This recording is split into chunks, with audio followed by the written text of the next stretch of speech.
Sports Television and the Baltimore Ravens, bringing you Ravens Rise High School Football Showdown. The culmination of the 2022 season brings us the City Black Knights against the Poly Engineers. Jack Scarbat throwing deep down the left sideline. You might see highlights like that tonight. These two teams have met since 1889, and they've produced incredible numbers of NCAA stars, NFL Super Bowl players, and let's fast forward to Laquan Williams out of the University of Maryland, Charles Tapper and his draft day footage after he started the University of Oklahoma.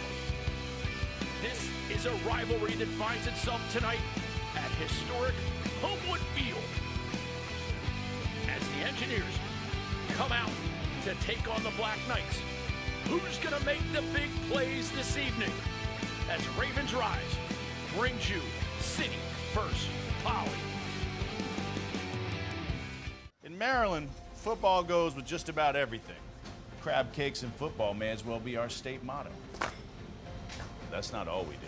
There's front flips and football, spelling bees and football, fight songs and football, making an entrance and football. 1, 2, 3. Hey. That's what Maryland does.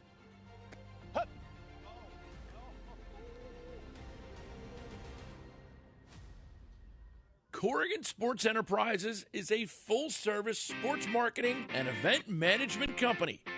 Every detail from marketing, public relations, logistics, and cleanup, Corrigan Sports Enterprises handles events from conception to fruition. The premier lacrosse and recruiting tournaments and high-profile running events. Corrigan Sports Enterprises, bringing your dreams to life.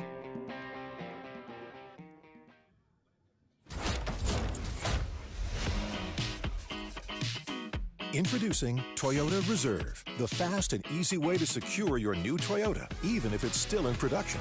And with 10 manufacturing plants right here in the U.S., your new Toyota is closer than you think. And now's a great time to cash in on getting top dollar for your trade. So contact your dealer and reserve your new truck, car, or SUV today. Toyota, let's go places. The Bay Bridge Run is back on November 13th. Do I need to say more? In 2021, the event was sold out. You've driven over the beautiful bridge. Now you can run over it. The puzzle piece medals are a huge hit, and the sunrise over the bridge is spectacular. You'll get a frosty Michelob Ultra in the Constellation Home Celebration Village. This is your year to make it happen. Go to thebaybridgerun.com to register now. Today's game is presented by thebaltimoresun.com, your best news source now. The Baltimore Ravens and Ravens Rise, connecting area student athletes with the Ravens. MedStar Health, easy access to the same high-quality care as the Ravens. Corrigan Sports Enterprises, great sports event management from conception to fruition.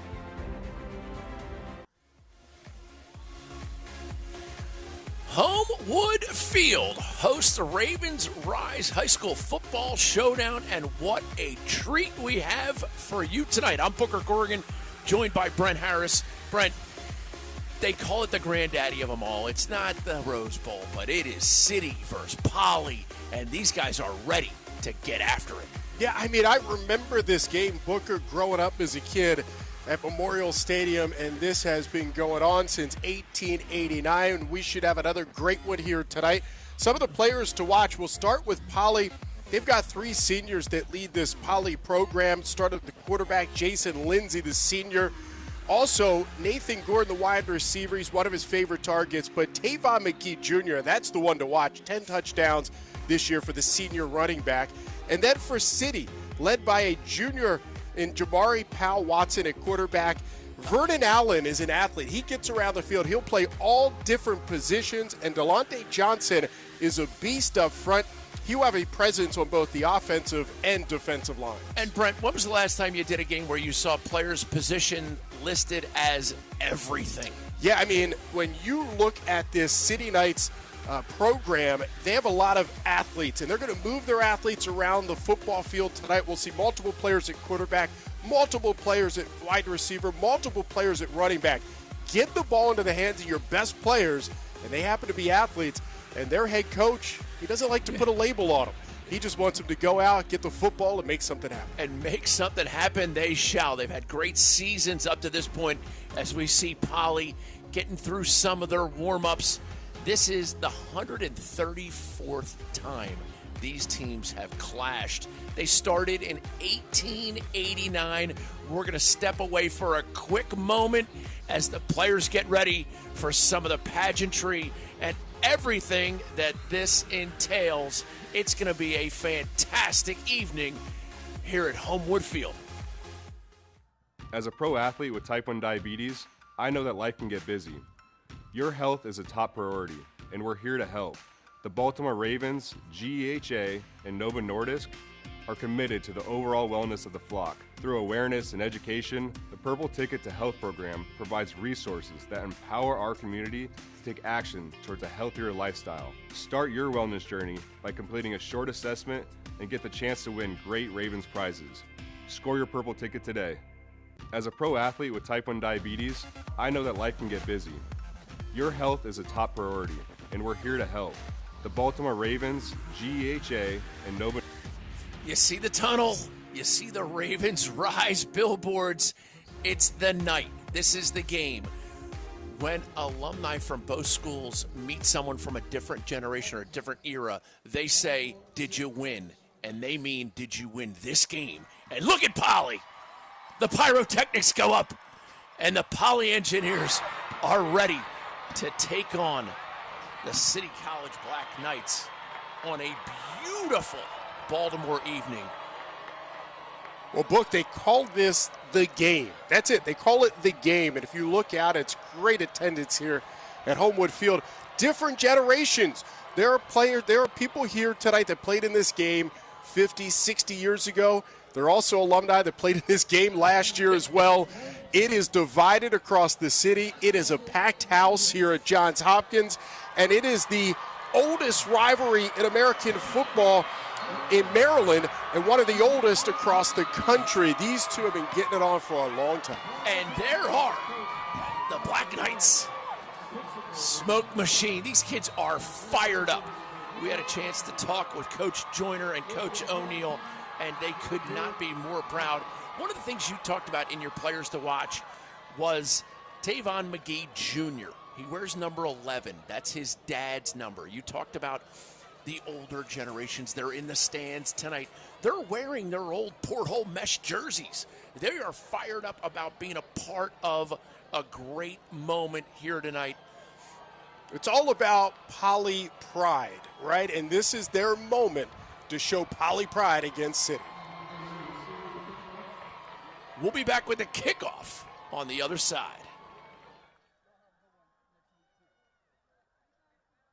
As a pro athlete with type 1 diabetes, I know that life can get busy. Your health is a top priority, and we're here to help. The Baltimore Ravens, GEHA, and Novo Nordisk are committed to the overall wellness of the flock. Through awareness and education, the Purple Ticket to Health program provides resources that empower our community to take action towards a healthier lifestyle. Start your wellness journey by completing a short assessment and get the chance to win great Ravens prizes. Score your Purple Ticket today.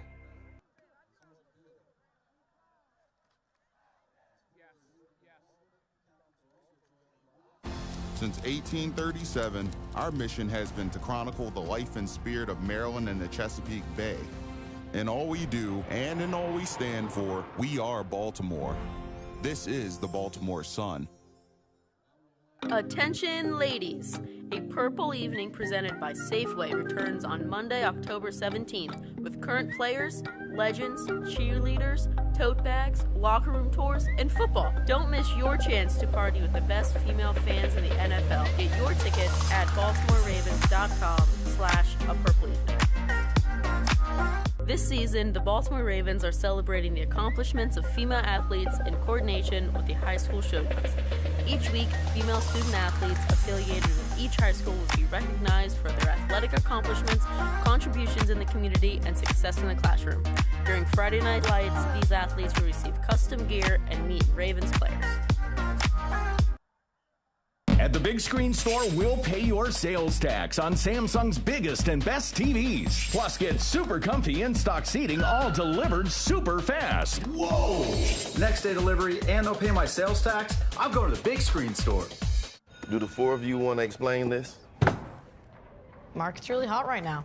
You cannot put this school up for sale. Why not just list it, see what happens? This location, square footage, its own gym, a theater, and a playground. And it's close to a school. 1 week, 1 week, 1 week, 1 week, 1 What week. is this? 1 week. Market's really hot right now. 1 week, 1 week, 1 week, 1 week. What is he doing? 1 week, 1 week. So what do you think? Price nice. Same as our BGE home van, right? Same. Same air conditioners, water heaters, and furnaces in back. Still helping people save energy and money. Everything's the same. Yeah. Even the, music. What's wrong with the music? Oh, nothing. Visit ConstellationHome.com or call 888-243-HOME.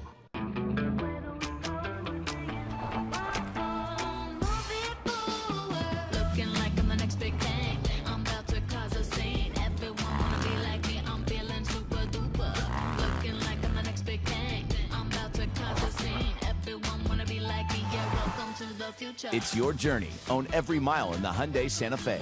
Right now, lease the 2023 Santa Fe for just $269 a month. Plus, get a $500 first responder or military coupon. This is the Ravens Rise High School Football Showdown, and what a season we've had. Brent, we had Spalding Calvert Hall to start the year. Spalding really flexing their muscles there. And then Old Mill South River. We got overtime in that one. That was a OT classic thriller. And then, of course, last week, it was just a defensive battle. Two teams that just went after it. The best 7-0 game I've ever seen, and sandwiched in there, you have the sold-out Glenelg home team, and somehow Howard Lions go in there and take them down. Glenelg, they kind of let one slip away there. Maybe the crowd got to them, but it was sold out, packed house. Very similar to tonight. Yeah, games have been fantastic. We had a private school game, right? MIAA, Arundel County, Howard County, Baltimore County, and tonight Baltimore City has the spotlight for this awesome rivalry. It goes back so many years, means so much to so many people, as we see, too, the checks being handed out as a part of the Ravens Rise Game of the Week. Each school receiving $1,500 from the Ravens, and it goes to enhance their sports programs at both schools. And the Ravens have done so much within the community of Baltimore with the high schools and the programs, donating money, the fields. What they have done has been amazing here in this city. And tonight, the city is front and center. We get a good look at the band, as it's going to be the City College Black Knights putting the toe on the leather. And Polly will receive. We had a great rendition of the national anthem here on National First Responders Day. Thank you to all of our brave servicemen and women and first responders. Brent, they have more courage than I do. And it's just amazing what they do day in, day out. And we should be celebrating it more than just one day a year, but it's awesome we're doing it here tonight. Oscar Oliver is set to kick it off. We'll see what they do strategically over the season. They've done a little bit of squibbing, they've done a little pooching, and they're going to middle it down. And it's handled well by Polly. Jason Lindsay, he's got some room to go. Little spin-a-ram at the 50. A couple guys lock horns behind the play. No flags.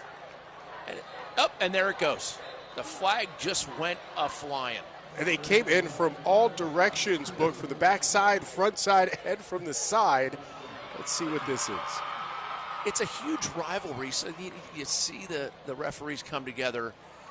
You wonder if they don't want to just say, let's shake this off. Let's let the kids get their little bit of something going, feel that they got a flag thrown, and they're going to – I think they absorb the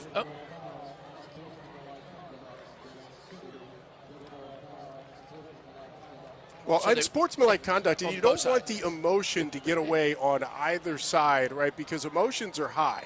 Huge crowd here. Both these teams jacked up in great field position for Poly.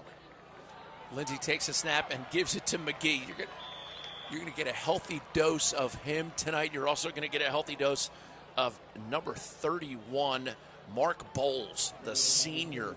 Comes in at 5'10", 200 pounds. Yeah, he's a big boy, a wrecking ball in that backfield for Poly, who has had a great offensive season. They average just under 26 points a game, 280 yards total a game. They can move the football. And here's McGee, jitterbugs, gains a couple bit, and it's going to be about a 3rd and 5. Booker, this is for the Engineers. They are a run-first offense, right? And they have a lot of guys that they can get the football to. We see 31 already. McGee there. Brandon Bowles, number 21, will also handle some duties in the backfield, but they run the football a ton, 214 yards a game. Remind you a little bit of that game we saw last night in the second half where the Ravens ran the football down the throats of the Bucs for that win on Thursday Night Football. And we will show some of that later in the broadcast for sure. Lindsey takes the shotgun, goes right to the run, right side, scampers for the first down, where he's met by a host of Black Knight tacklers.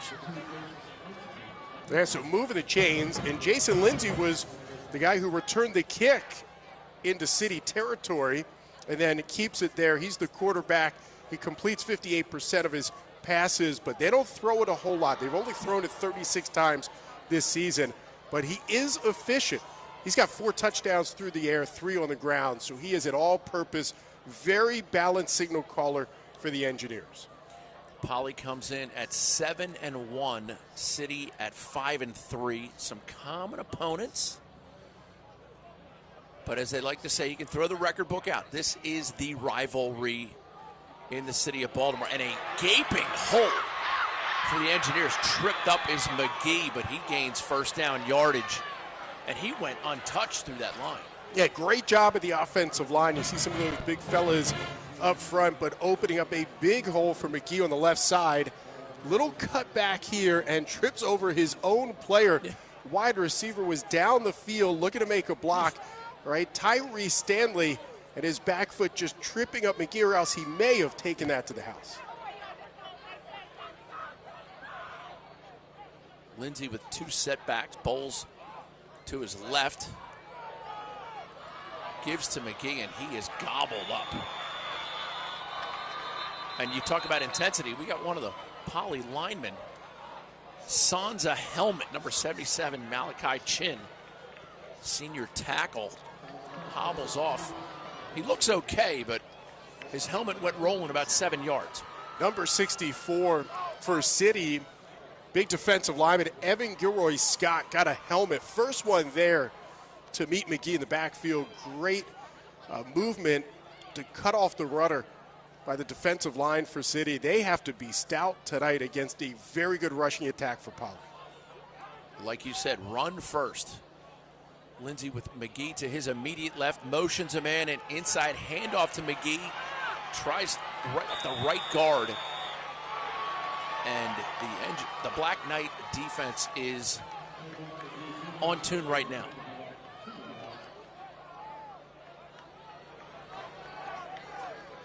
A little misdirection for Poly, faking the handoff, coming back across. You saw one of the defenders, it was Gilroy Scott, was right there to redirect that play, and then his teammates come up to finish it off.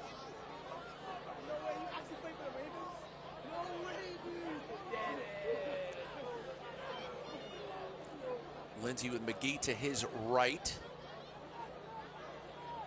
Bowles also looking to block. Lindsey looks like he wants to let this one go, and does. Finds a receiver. It's bobbled and dropped. Some good defensive backfield play there to pressure the receiver. That ball was right in the hands of Stanley, the senior, 6'2", 175.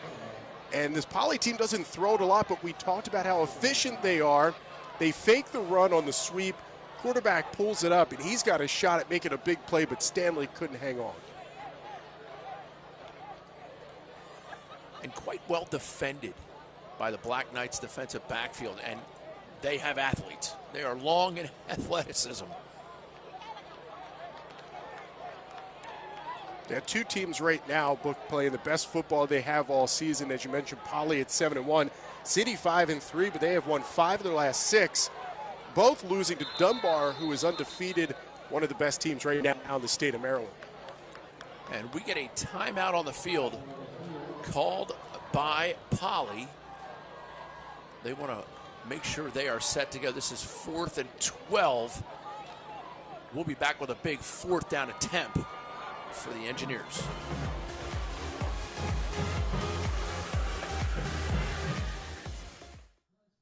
Do the 4 of you want to explain this? Mark, it's really hot right now. You cannot put this school up for sale. Why not just list it? See what happens. This location, square footage, its own gym, a theater, and a playground. And it's close to a school. 1 week, 1 week, 1 week, 1 week, 1 What week. is this? 1 week. Mark, it's really hot right now. 1 week, 1 week, 1 week, 1 week. What is he doing? 1 week, 1 week. Jones Junction is proud to be named Hartford's best car dealership and Baltimore's best car dealership. As Maryland's oldest family-owned dealership with over 105 years in business, Jones Junction has grown and thrived with a focus on the customer before, during, and after the sale. And Jones for a lifetime, with free oil changes, free car washes, and an engine guaranteed for a lifetime, keeps customers coming back. Stop by. We're only 15 minutes from the White Marsh Mall, and drive home your next vehicle with your own Jones tag frame. So what do you think? It's nice. Same as our BGE home van, right? Same. Same air conditioners, water heaters, and furnaces and back. Still helping people save energy and money. Everything's the same. Yeah. Even the, music. What's wrong with the music? Oh, nothing. Visit ConstellationHome.com or call 888-243-HOME. At the Big Screen Store, we'll pay your sales tax on Samsung's biggest and best TVs. Plus, get super comfy in-stock seating, all delivered super fast. Whoa! Next day delivery and they'll pay my sales tax? I'm going to the Big Screen Store.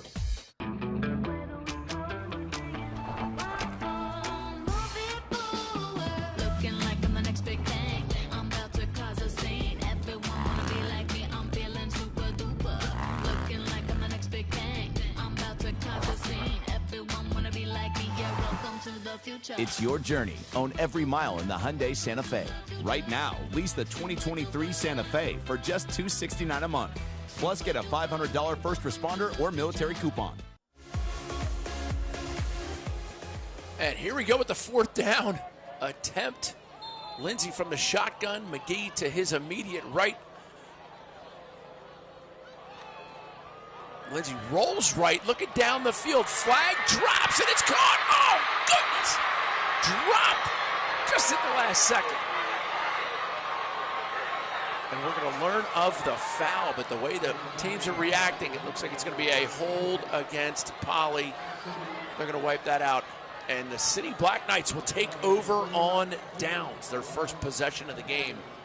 Well, that was a 4th and about 12, Book, and we'll see it develop here. Good pass from Lindsey, and he looks for his favorite target in Tristan Haley in the corner, who couldn't hang on. Wouldn't have mattered, though, with the holding penalty, brought it back. You know, both these teams, Booker, don't really kick the football that often. No. We're not going to see a lot of field goals here tonight. As a matter of fact, Poly has gone for the 2-point conversion after every one of their touchdowns this season. They have had a lot of success doing it. So it's going to be a 4-down matchup going in both directions tonight for both City and Poly. Coach O'Neill and Coach Joyner from both schools, they do love the run first, and they did talk about how they need to contain the excitement of their young men, their young athletes out here tonight.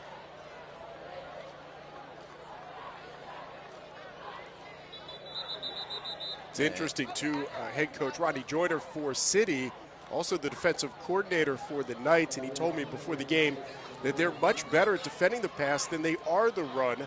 And so in both of those situations where Poly looked to kind of surprise City a little bit, trying to throw downfield, City comes up with a couple of good defensive plays. And that speaks to the athleticism you've referenced a couple of times. Jamari Powell-Watson, number 1 for the Black Knights, calling the signals, fakes the handoff, and he's got some room. He's got some acceleration. Breaks the inside, almost stripped of the ball by Nathan Gordon.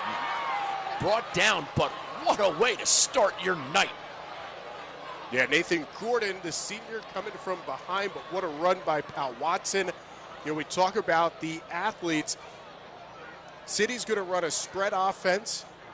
They're going to have some balance. They'll run and throw it equally, and so Poly's going to have to not overplay the run.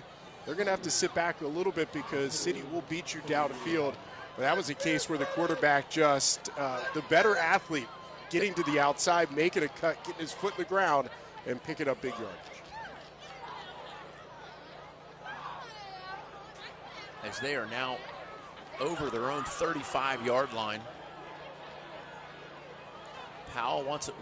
The play clock is at 1. They get the snap off quickly, and a nice little run by Gerard Mack, number 6. Just a sophomore, but he's making a name for himself this season for the Black Knights. Got 2 plays and 2 big chunk plays for City. And Brent, that play was a third of a second from not happening. I mean, they snapped that ball in a quick rush, and all of a sudden, Powell-Watson gives it to Mack Jr. And that's a good job by the quarterback, keeping his eye on the play clock and making sure they got the snap off before the penalty. And you talked about the switching of positions. I got now have Powell-Watson out split wide to the right for the Black Knights, as they're going to get a healthy dose of everybody in. And they throw it deep down the sideline to Powell-Watson. Oh, he almost comes down with it. Great defensive effort by Tyrese Stanley. Yeah, we have called Stanley's name a few times tonight, and he makes a terrific play on the throw to Powell-Watson down the near side. And look, City's going to play 2 quarterbacks. Powell-Watson more the athlete, where they spread it out. When they bring in Cameron Williams, he's more the throwing quarterback. And Coach Rodney Joyner and the offensive coordinator John Perry have no problem switching them, not only on series, but play to play. And you just saw right there almost a big play for the Knights. Cameron Williams with a tremendously accurate pass, but just good, solid defense by Stanley. Here's the snap to Powell-Watson. Hands it off up the inside, run by Gerard Mack Jr. And he gains a healthy 4.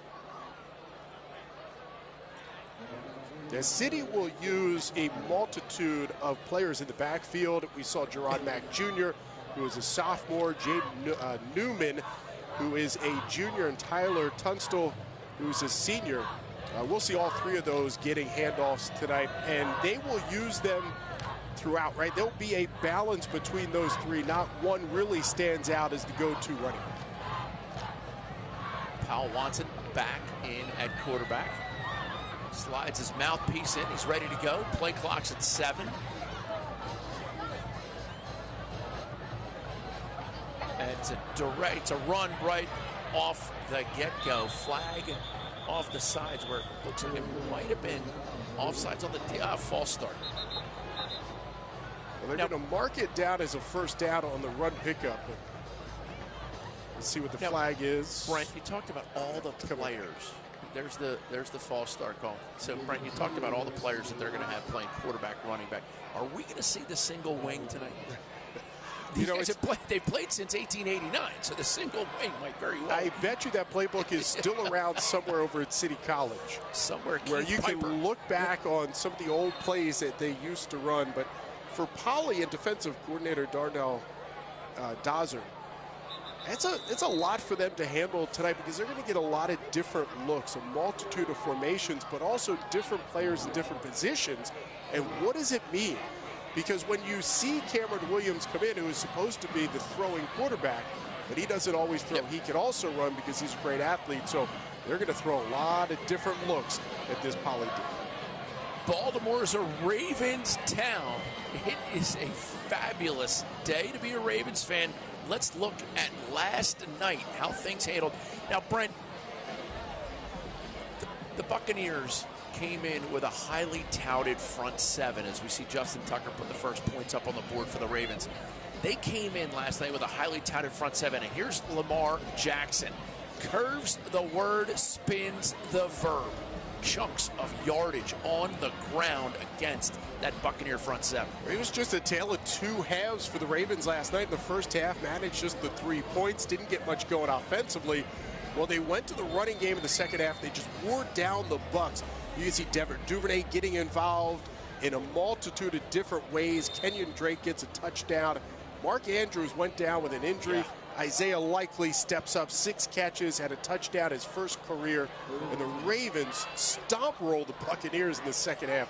27-22 was a fight. I like that expression, stomp rolled. And they did. Oh, Cam Williams spiked to the ground. Chase Townsend, the linebacker, junior, 5'8", 185, just shot the gap. 4 wide receivers were out, but they all went deep. And when all the receivers go deep, you need time for the play to develop. And Townsend wasn't having it. He got back there to drop the QB. And it looks like we're going to get a punt from Oscar Oliver. As the Black Knights now face 4th and a healthy 20. Yeah, not easy scoring on this Poly D, by the way. 3 shutouts this season for the Engineers, who are giving up just 7.6 points a ball game book. This is a stingy defense. Great high punt. Oh no! Recovered by Poly. Dodged a bullet right there. The Ravens gashed in on one of those last night, but not so fast tonight for the Black Knights. The punt is a little short, and it looks like it's going to be a fair catch. Watch the replay and keep an eye on number 9, Daryl Spence. Okay, once this ball hits the ground, it looks like City has a chance. Watch Spence right here with a block to free up his teammate who jumps on the football. Spence heads up play there to be able to get the recovery. Looked like Michael Robinson came in and scooped it up for him. Keep an eye on number 54 for Baltimore City College, Snoop Patterson. Handoff this time gains nothing. Nathan Gordon trying to make something happen. Just one of those plays on a sweep play to the right, and Gordon, one of the wide receivers for Poly, gets his number called, but boy, City really sniffed it out pretty good, a drop of 2, and setting up a second down here for the Engineers. Let's see if this defense plays a little bit angry that they didn't recover that fumbled up punt return. Their defense stepped up when they had to on the last drive.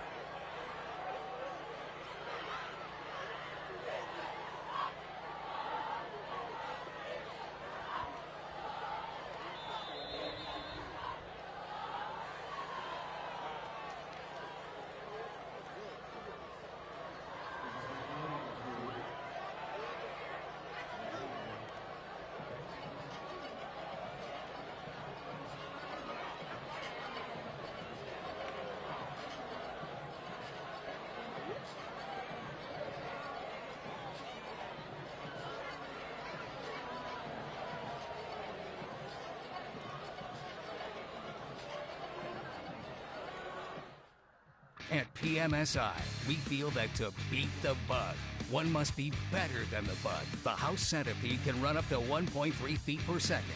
PMSI is faster. An ant can carry 10 times its body weight. PMSI is stronger. Rodents are excellent climbers. We're even better. There isn't a pest problem PMSI can't beat. Call today for 10% off your first service. PMSI, better than the bug, every time. When's my first meeting? Casual or business casual? Full skim soy oat almond pistachio or cashew. Oh no. Spin class after work. Come on, what's your goal? What is my goal? Hey, What's for dinner? Kidding. Life's questions can add up, but dinner Freshly makes it effortless. Balanced meals delivered fresh and fully prepared for days when you just can't. Yes, thank you. Freshly, your daily dilemma answered. Get started today at freshly.com. The Bay Bridge Run is back on November 13th. Do I need to say more? In 2021, the event was sold out. You've driven over the beautiful bridge. Now you can run over it. The puzzle piece medals are a huge hit, and the sunrise over the bridge is spectacular. You'll get a frosty Michelob Ultra in the Constellation Home Celebration Village. This is your year to make it happen. Go to thebaybridgerun.com to register now. 16 playoff victories, 2 coveted trophies, legions of devoted fans. And for 18 years, the Baltimore Ravens have chosen MedStar Health for their medical care. For generations, people across the region have trusted MedStar Health. We're proud to provide the same quality care to the Ravens and their fans, because there's power in trust. MedStar Health, it's how we treat people. We tailgate together. We watch together. We get pumped together. We weather the storms together. And most importantly, we flock together.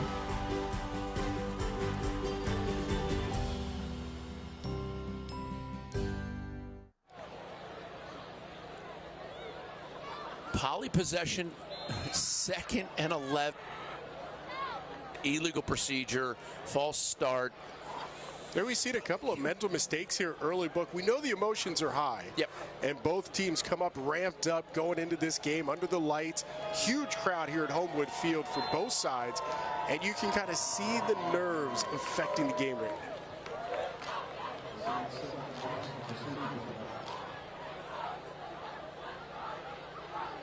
We got a split receiver wide to the left. Lindsey hands it off to McGee, and McGee's going to chunk up some yards.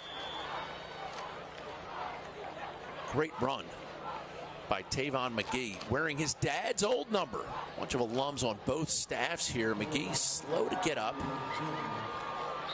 Well, Poly's offensive coordinator is his dad, Tavon McGee. And I would have to imagine, as a dad, knowing the best option on every play is to hand it to your kid, because he has been dominant this year. He's closing in on a 1,000-yard season. He's got 10 touchdowns. He averages about 10 yards a carry. Book. This guy has been having a fantastic season. And so as the offensive coordinator and dad, how often do you call number 11? That's family. That's a dinner table conversation, Brent. We'll be back on the other side. Jeez. Ironic. Edelman's struggling with reception. 2 things I hate dropping: balls and calls. Well, you need a better network. Time to switch to Verizon, the most reliable 5G network in America. I'm listening. You even get a free 5G phone on them. Sweet. So now, whether you're in the city or on the road, Reception. and getting the network you want and a brand new phone. Touchdown!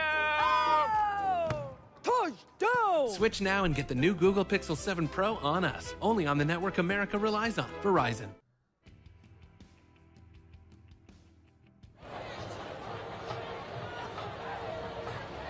And here's some of the highlights from earlier games. Glenelg against Howard.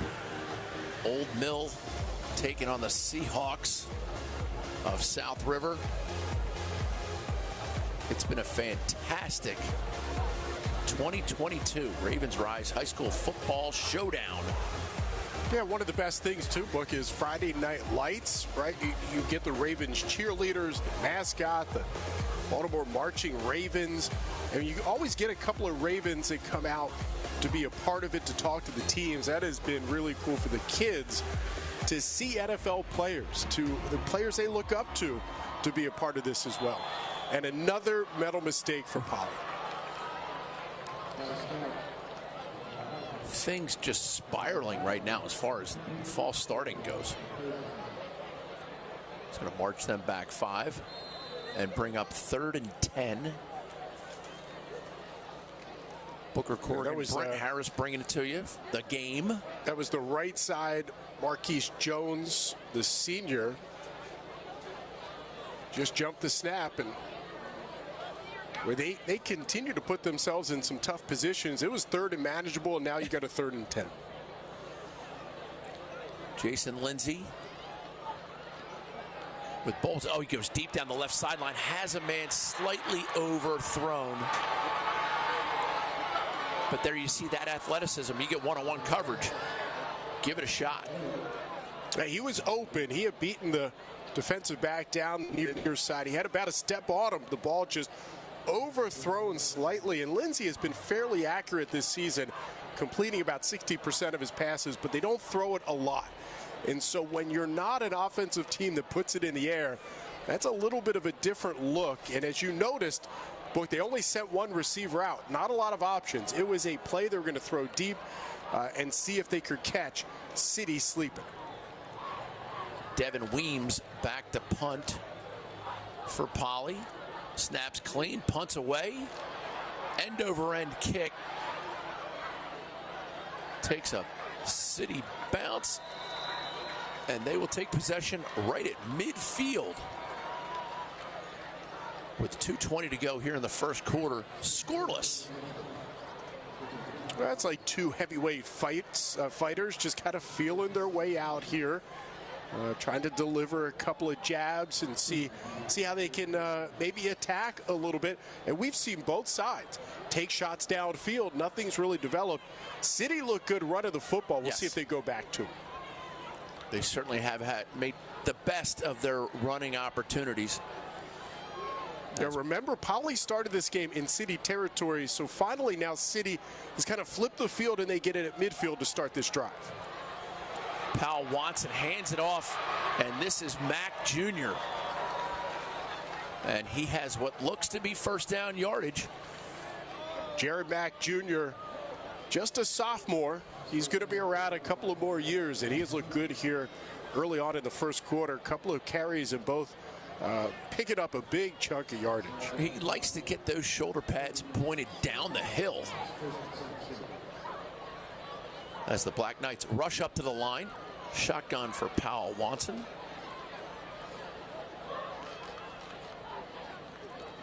Run pass. Oh, he breaks a tackle. And now he's going to have a chance to make something more happen. And he does scampers down the left side.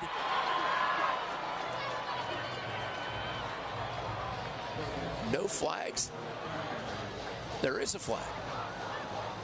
Poly saying it's going to go against City. The flag is actually pink on the field. That's why it's hard to see. It's right around the 40-yard line.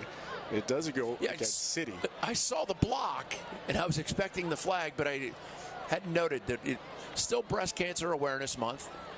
You see all the cheerleaders with the pink ribbons. Pat Watson looked a little bit like Lamar Jackson. It looked like he was going to be dropped for about a 10-yard loss. Somehow wheels and deals out of the tackle. And what a great block, too, by Jaden Newman, the wide receiver. Picked up two guys to spring Pat Watson. Unfortunately, because of the penalty, it's going to come all the way back. And this has been a really sloppy first quarter when you think about the penalties and the mistakes that both teams now have made. And you and I have been around sports long enough to know the referees don't want to be a difference in the game, but you got to call the false starts and the illegal blocks.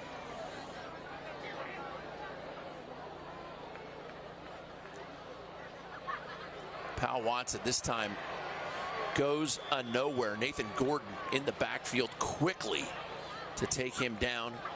Tristan Haley also helping out on the tackle for Poly. Yeah, Gordon, Haley, Townsend, they were in the backfield almost as quick as a handoff was going to happen.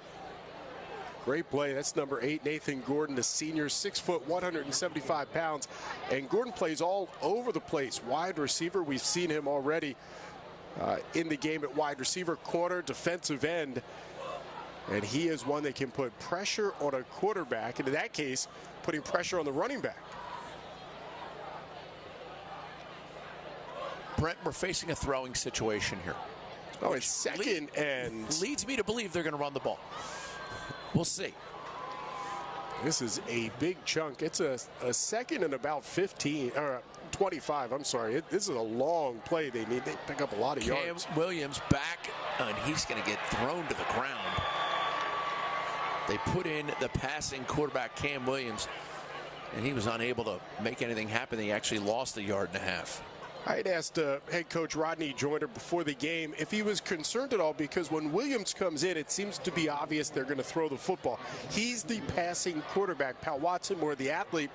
And he said he's not concerned because he feels both quarterbacks can do both. But in a situation on 2nd and 25, you want to pick up a big chunk. There's a good chance you're going to throw the football. Williams comes in, and then you see Polley with a blitz. They get to the quarterback with a little bit of pressure. The play never able to develop. But it is a situation when Williams comes in as Polley on that defensive side of the football, they've got to be thinking this ball is going in the air. That is the end of the first quarter with a tremendous defensive play by number 3, Tyson Jones. The senior wants to make an impact on his senior night in the game.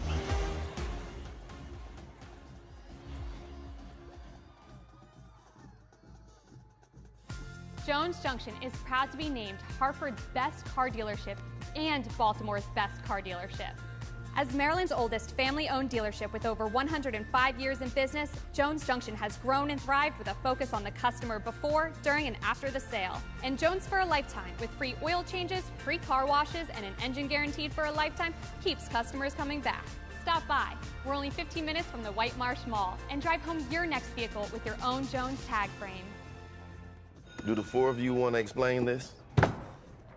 Market's really hot right now. You cannot put this school up for sale. Why not just list it, see what happens? This location, square footage, its own gym, a theater, and a playground. And it's close to a school. 1 week, 1 week, 1 week, 1 week, 1 What week. is this? 1 week. Market's really hot right now. 1 week, 1 week, 1 week, 1 week. What is he doing? 1 week, 1 week. Happening. And there's a healthy run this time by Powell Watson. Gains a chunk of the yardage back. That's still going to bring up 4th down and 15. Tyon Miller, the corner for Polley, coming up making a huge hit. And the Engineers play a little bit more prevent defense in a 3rd and long, still setting up even after the big gain. You're talking about a 4th and 17, so it looks like City's going to have to punt the football. Oscar Olivier. It has quickly become a battle of field position here in this first half. Barely gets it off. And he gets a great bounce. That's inside the 20, inside the 15, all the way down to the 11. They're waving at it. That's high school football. A little bit of fun. Very patient play by Vernon Allen, because he picked up another 3 or 4 yards as he waited for the football to come to a stop. And give some credit to Oscar Olivier, the punter. He barely gets this off. Look at this replay. Easily could have been blocked. And it's a quick step. He sees the pressure, and instead of taking 2 big steps, 1 short one, get it off. And get it going end over end and pray for a good roll.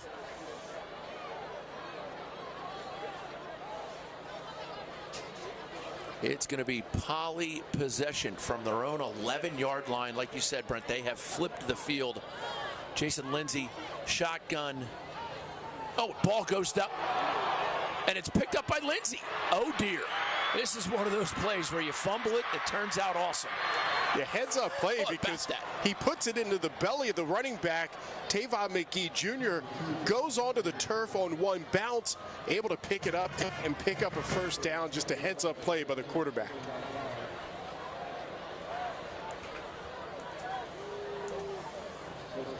Here we go, the 1st down attempt as they dug their way out of their own end zone.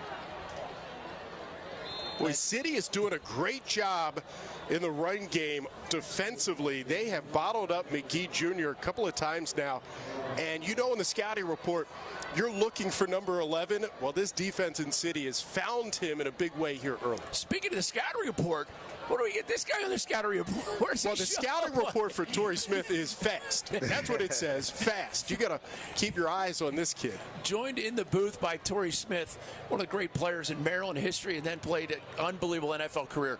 Talk about high school football and what it means to these young men. I love it. You know, every time you have the opportunity to come back, it's football in its purest form. You know, I remember just giving everything I had and looking forward to Friday nights, wearing the khakis and the uniform around school. You know, just bringing it back the memories of just wanting to just the grind and where it all started. So I'm actually involved in high school football now, so I feel attached to it. Jason Lindsay actually played on my 7-on-7 team that I had. So, you know, to be out here, see some of the guys playing that I've seen compete all spring, it's funny to watch it all play out. And you saw Jason just scoop up that little quick fumble, gained a bunch of yards. Now they lost some on a penalty. Here's Lindsay rolling to his right, has a man up. Oh, dear, it's intercepted. Wow, big play by City. Jumped that one. Torrey, welcome right here to the booth. Near side. What happened there, Torrey? What is Jason Lindsay looking downfield? City. Yeah, he's looking down the field. That crossing route was open last quarter. It was a drop ball and went back to the exact same play. Great play by the defense. You have to understand timing. That's the difference there. If it's taking too long, it's probably not open. And took a little long there, staring it down. Great play by the safety. Torrey, there's another component that played a part in that. It's called the broadcaster's jinx. Welcome to the club. Jinx. I'm sorry, man. Talked about sorry, Jason Lindsay. I am sorry about that. And listen, I call every broadcaster out that does it. You jinxing him. You jinxing him. I should have waited until he went to defense. But great play by City. Talk about athletes all over this field. When you were in high school, how many different positions did you play? I was primarily at quarterback on offense, but I played running back. I played receiver a few plays. On defense, I've literally played every position at some point, from defensive end on out. I played linebacker, played safety, played receiver, whatever we needed to do. And that's the beautiful thing about high school is you can do that.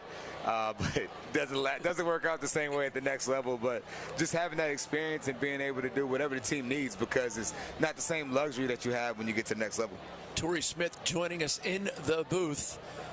In your days at Maryland, did you play any defensive back or just touchdowns? No, just touchdowns. I played maybe defensive back a couple times on scout team.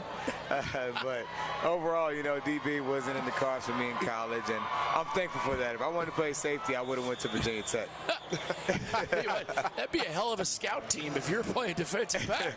It's hard to get the nickname Touchdown Torrey if you're on the defensive side. You got to really play well. Now, one of the cool things about this Friday Night Lights and the Ravens Rise, what they have done with high school football, is a couple of Ravens and former Ravens always come out, talk to the kids before the game. What did you talk to the Poly team about? That was your team. And there's always a little rivalry between the two Ravens players because each player typically gets one of the teams, and then we get to see it unfold. Yeah, you definitely are sided on your team. Terrence Wheeler's on the other side, and he coached with me on my 7-on-7 team, so I am biased towards Poly. However, I love all the kids out here in Baltimore City. It's a great experience, and have an opportunity for the Ravens to really support high school football is a beautiful thing. You know, these kids, I just know the look in their eyes. You know, have an opportunity to talk to them about finishing and enjoying the experience. Our time was cut a little short because of the pregame festivities that don't typically happen at a regular high school game. But it was pretty awesome to just go out there and to remind them to finish. You know, you only get one shot at it. Everyone, regardless of the Super Bowls that I played in, the NFL games, the big-time games at Maryland, I remember every moment from high school. You just don't get it back, so you just have to take it all in. My question about that, because obviously a star in high school football, at what point in the day did your nerves start really churning a little bit, or was it the night before? Man, you know, I never really had bad nerves. You know, I was always just excited for it to come. The nerves for me would come the first time I step on the field. On my way out to the field, out of nowhere it comes. I take one deep breath, exhale, and then it all goes away. Cam Williams looking down the left sideline, has a man. Oh! He left the jag and he took the rolls. Touchdown, Vernon Allen. Allen looked like a Torrey Smith. He did. In his NFL days, did you see him rise for that one and pull it in for the touchdown?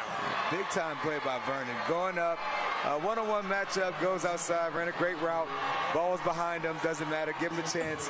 Put the ball in the air. He goes up, gets it, takes the ball up the defender's back. He mossed him. Look at that, going on top. Mossed. We have to send that in. That has to be on the You Got Moss segment. We need to see that. I'm going to petition in. Tag Randy Moss in this.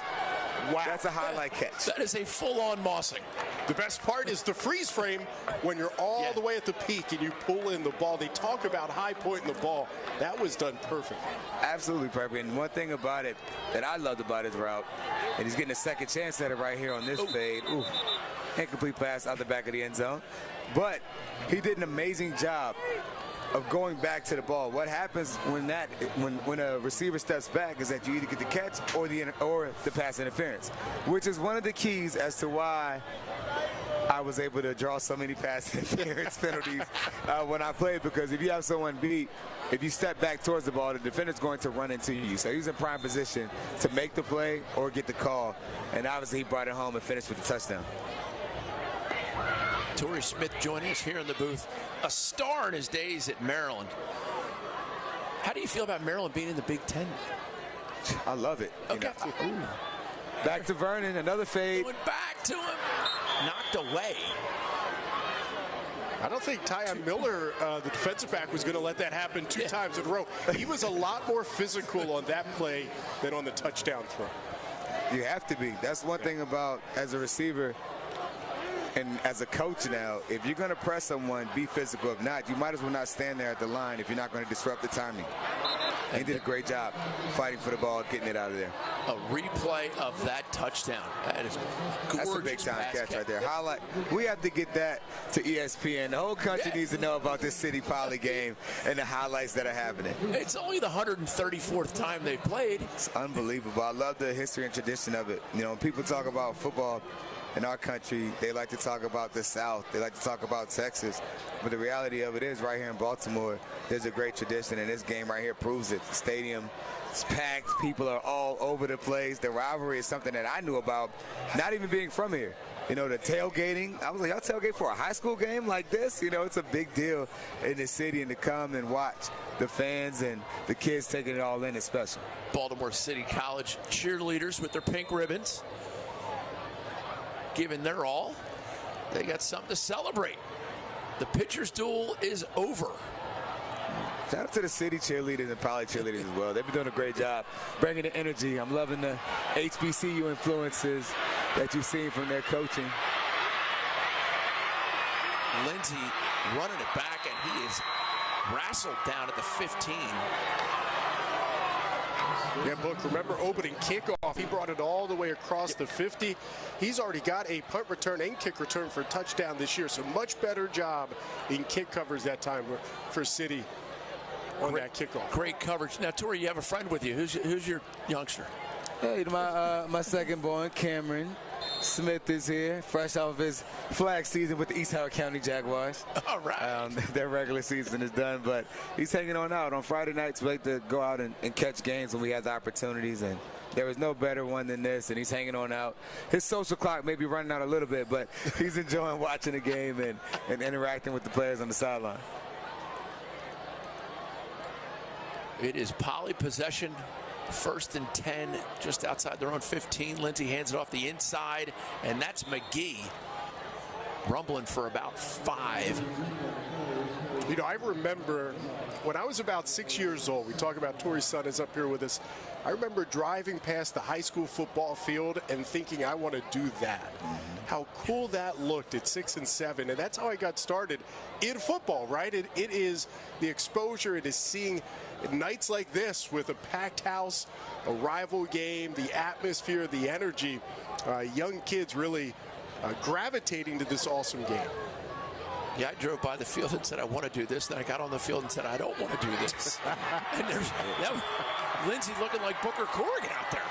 He got gobbled up, met by a host of great Baltimore City defenders. The City coming with a couple of edge blitzes. I mean, they have done a terrific job against this Poly running attack because Poly's so good on the ground, but City has just beaten them up front, and they've been in the backfield here all night. Gary Sells and Markel Spate-Carroll doing nice work on that defensive side.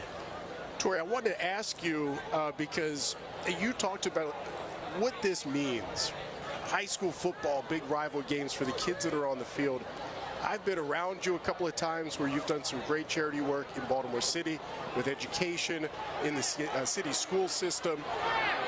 That is one component. This is another component. But how important are all these things in having successful kids in the Baltimore City schools and what they're doing both on and off the field? It's huge. It's everything. You know, I can take it back to my time. I wouldn't be sitting here talking to you guys right now if it wasn't for my coaches. They were the most influential men in my life. Leaders taught me how to be a man. They helped, where they were part of that village, to help teach me how to be a man. Taught me the responsibility, the discipline that came through the game. And being around great men, being pressured, right? Being put in tough situations. This game, wow, he almost had a block punt there. Olivier getting it off, and it's going to roll just outside the 40-yard line, but it'll still be in Poly territory as the City Black Knights have flipped the field. Brent, you talked about it, and they've capitalized. Yeah, I mean, both schools are having trouble getting the kicking game going. Punts are on both teams, right, have been a little suspect, and because of it, good field position. But offensively, really only City has been able to take advantage of that good field position where they scored the touchdown on the last possession. Torrey Smith joining us here in the booth. Torrey, a lot of parents listening, a lot of high school athletes listening. What advice would you give them as a parent of a young athlete or a young athlete? What would you tell your high school age self? First of all, if you're playing in high school and you're young, or that's a goal of yours, Vernon. Oh, he did it again! Oh, got to interrupt Torrey Smith. Oh, and a flag coming down. It might be too much celebration by Vernon Allen, but he's listed on the roster, the position athlete. And he's showing it. My goodness, he's going up for the ball, making big-time plays. There hasn't been a corner that's shown that they can run with him on the outside. And at this point, when the ball's close to him, it's his ball. I played with the guy that was very good at those 50-50 balls. Well, and that man was Anquan Bolden. Yeah. And Vernon is making some plays, going up, getting it done. The second quarter has seen the Black Knights take control of the game, but we got a lot coming back.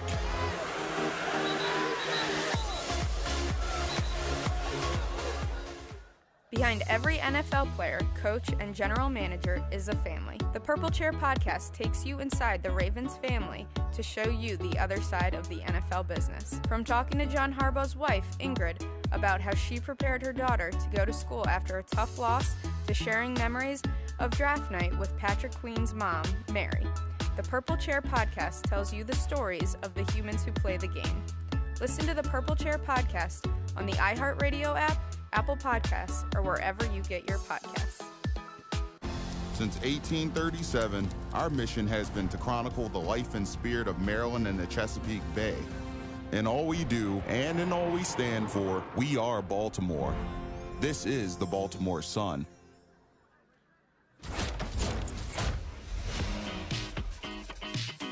Introducing Toyota Reserve, the fast and easy way to secure your new Toyota, even if it's still in production. And with 10 manufacturing plants right here in the U.S., your new Toyota is closer than you think. And now's a great time to cash in on getting top dollar for your trade. So contact your dealer and reserve your new truck, car, or SUV today. Toyota, let's go places. The purpose in life isn't to avoid every single risk. It's to find someone to cover your back so you can take the biggest ones. First and 10 for the Black Knights. Torrey Smith joined us in the booth. Thank you so much for your time and your insights. So valuable. Thank you. Appreciate y'all having me and highlighting these young superstars on the field. And Torrey doing a little recruiting because he's looking out there to see who he can add to his team. As he told us he's coaching now, man. And when you're a coach, you're always recruiting. You're always looking for the next great athlete. You are. I love it. I'm my own 7-on-7 team now. Level 82 7-on-7 and just straight passing. So it's all about the skill part, which is what I truly enjoy.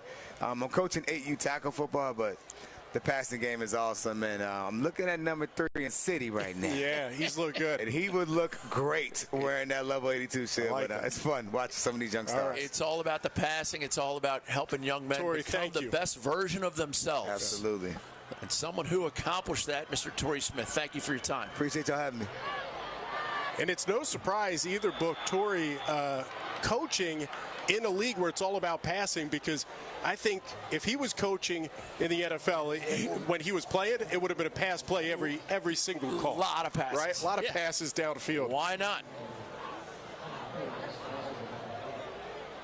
Yeah, just a great job. What Torrey has done in the community in Baltimore when he was a player with the Ravens, even after he left and played in Philadelphia and, of course, a Super Bowl with the Eagles there.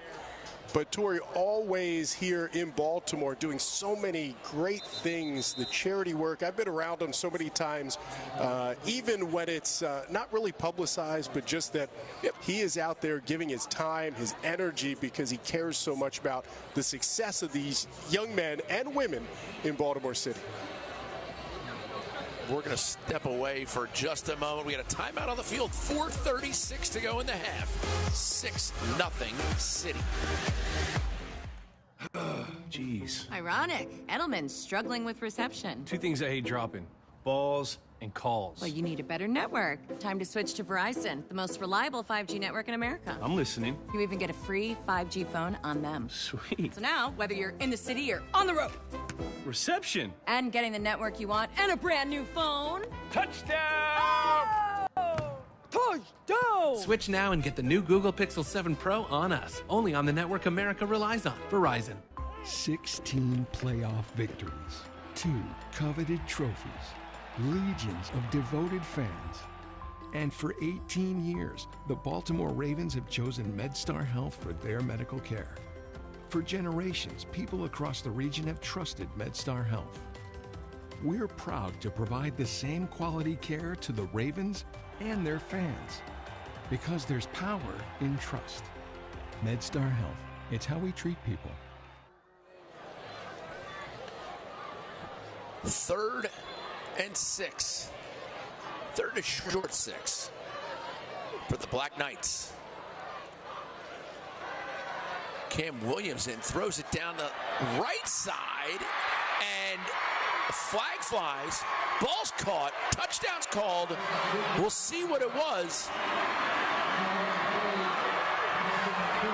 Jamari Powell. They're going to call pass interference against a defense, and the touchdown is going to stand. But how about the play where it's quarterback to quarterback? Cameron Williams, a senior, to Jamari Powell-Watson in the end zone. What a catch as he hauls it in. And you talked about throwing out the records. City has come in this first half and juggled in the end zone. Powell-Watson holds on, and City with a commanding lead. That was the instant replay. Our camera guys have done a fabulous job all season long. But by golly, that was a nifty catch. Great concentration from the junior Powell-Watson. And again, the City team, just athletes all over the football field. Williams lofts it over. And that time, Vernon Allen unable to harness it. And another 2-point try goes awry.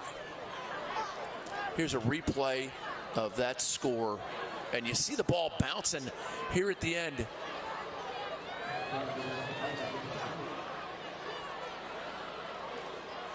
And Williams just leading the receiver into the right spot in the corner and falling down, and Powell-Watson really just great concentration, because watch how the ball pops out, and as he falls down, he's able to haul it back in. It pops out and it lands right in his lap. The bounce was comfortable. as Baltimore City College now leads 12-0 over the 7-1 Engineers from Poly. And now they have Vernon Allen covering kicks. And a flag. What they're doing is substituting. You saw number 3, Vernon Allen, come out. Joshua Green was in to cover the kick, and they wanted to sub him out. They're going to say too many men on the field, but they might pick up the flag because it was just a substitution. And the play clock hadn't run down. Right. So Allen runs out, there's 12, but at the same time, Green is coming off the field, but it was on the far side, referee near side, so he's counting 12, but they still had time to sub it out, so good job of the ref in picking up the flag. Oliver kicks it dead left.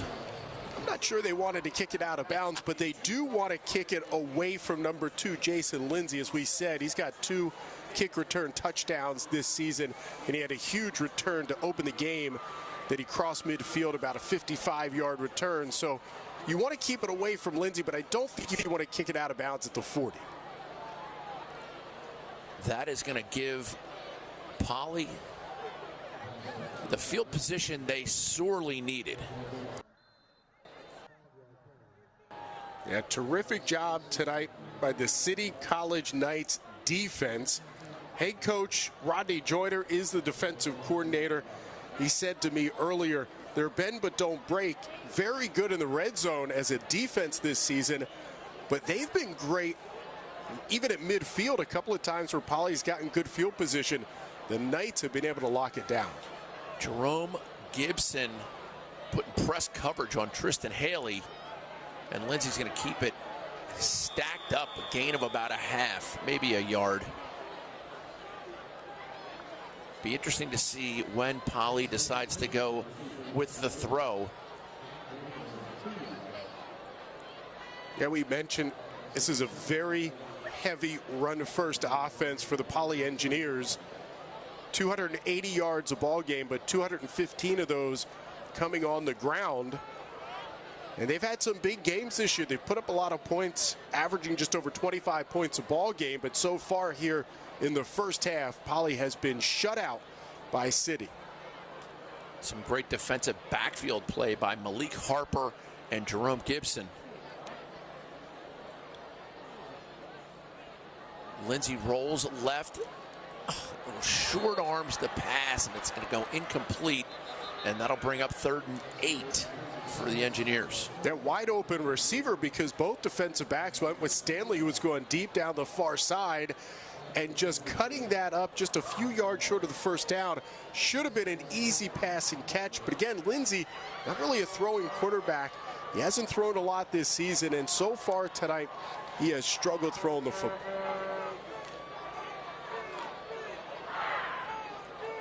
Poly takes number 31, Mark Bowles, out. You saw number 72, Jordan Jones, over there talking with the coach. He likes to run that offensive line. And now they have a replay of the down, 2nd and 13. So penalty, and City accepted the penalty. There has been a lot of yellow flags here in the first half. And a couple pink ones. Lindsay jitterbugs through the first couple would-be tacklers and gets it back to the original line of scrimmage, and that'll bring up 3rd and 10. Head coach Marquise O'Neal for Poly. He's an alum. He understands this rivalry game.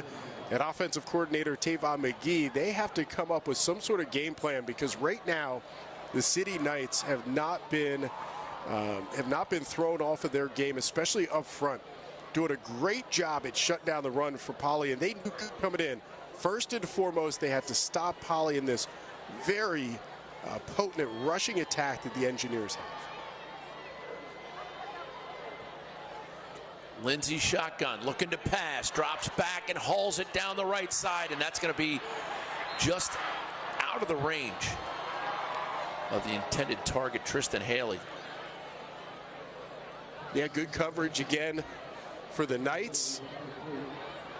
Joshua Felton was down deep, and also on defense, Jerome Gibson Jr.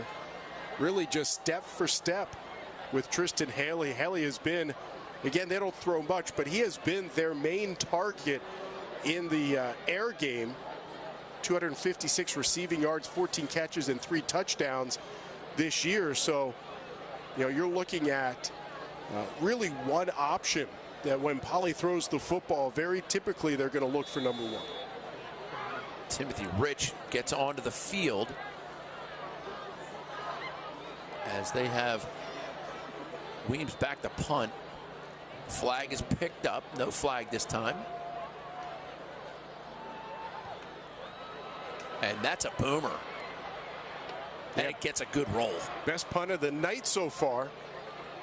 And just inside the 20. And again, we go back to the job that City's doing defensively. Tavon McGee coming into this game, averaging 10 yards a carry this season, 4 games over 100 yards, and he hasn't done very much here tonight. So, boy, City and the job they're doing against the run tonight has just been amazing. So they see how they handle a little rough field position as they'll get it on their own 20-yard line.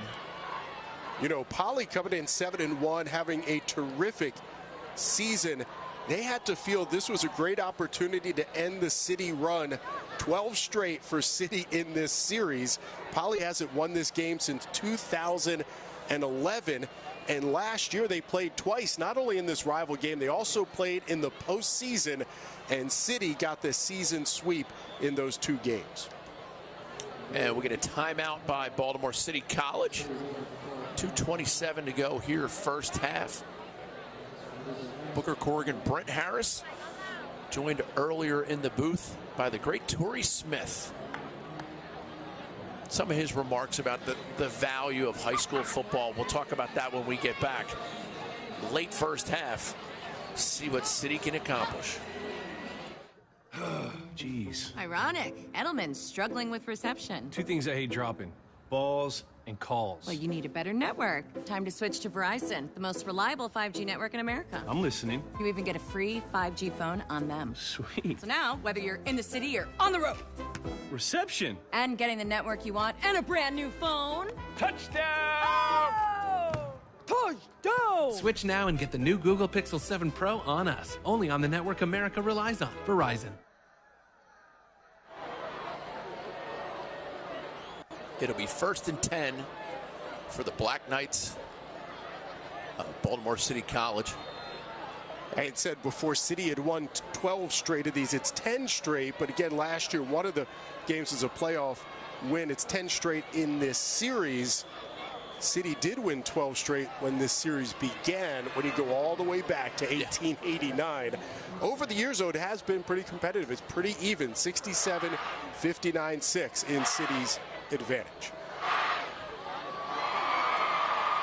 Teams go on those long runs as we see the crowd. Look at the crowd swelling, isn't it? Johns Hopkins, Homewood Field, hosting the game.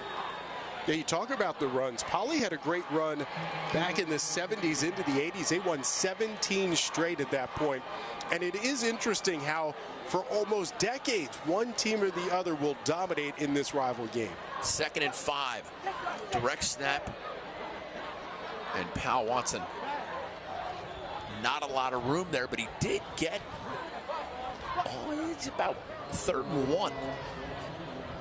Gain of about a hard 3.5. And yeah, 3rd and short. Wait till you see what we have coming up at halftime. You talk about great Ravens players. Maybe one of the best. He's not Justin Tucker, but he is Matt Stover. He's got a ring. He was the original Ravens GOAT, kicking field goals. You think back to the Super Bowl season in 2000 where that offense didn't score a touchdown for 5 straight games and still won 3 of them. A lot of those right on the foot of Matt Stover. And the play clock expires. That's going to be delay of the game. Yeah, coach is not happy. John Perry down there, offensive coordinator for City College. It's a 3rd and short, and now all of a sudden you've got a 3rd and 6, 3rd and 7. It just not how you want to see it as a coach. as a coach, you're like, we got 3rd and 1. We can do anything. You know, you asked Torrey Smith about the nerves, and especially going into big games. We're under the lights here on a Friday night, a huge crowd here at Homewood Field. I just feel like the nerves have played throughout this first 2 quarters. So many flags. I think we're easily into double digits, way more than usual for both of these teams. 3rd and 6. Jamari Powell-Watson, the junior, and he's looking down the sideline. Scrambles and it flipped out of his hand, and that's going to bring up 4th down. Went out of bounds. I mean, this could be intentional grounding because the football never got back to the original line of scrimmage. I would almost say it was and a there fumble. It is. Then they're going to call it. You're right. He looked to throw the football. He got hit as he was throwing it. And there it is, intentional grounding, and that'll take him back even further. And loss of down. So they don't get the freebie. And after the delay of game, they barely got that one off. There was 1 second on the play clock when they snapped it. And they moved in the wrong direction. And now the punt team comes out. Now 48 seconds left here in the first half, Booker, and Poly should get some fantastic field position. Go for the block. We'll see what they do with the football. They would love to get some points, though, before they go into the break here. It has been all city here in the first half. And another stoppage before the snap. And both schools' marching bands are assembling in their respective corners. That's the real halftime entertainment. The marching bands at halftime is just phenomenal, and you can see both, and it is going to be a show here at Homewood Field. Snap is off, and the kick is blocked. Out of bounds at the 25.5-yard line. And that's a big-time play. That puts Poly in a comfortable spot with 42 seconds to go.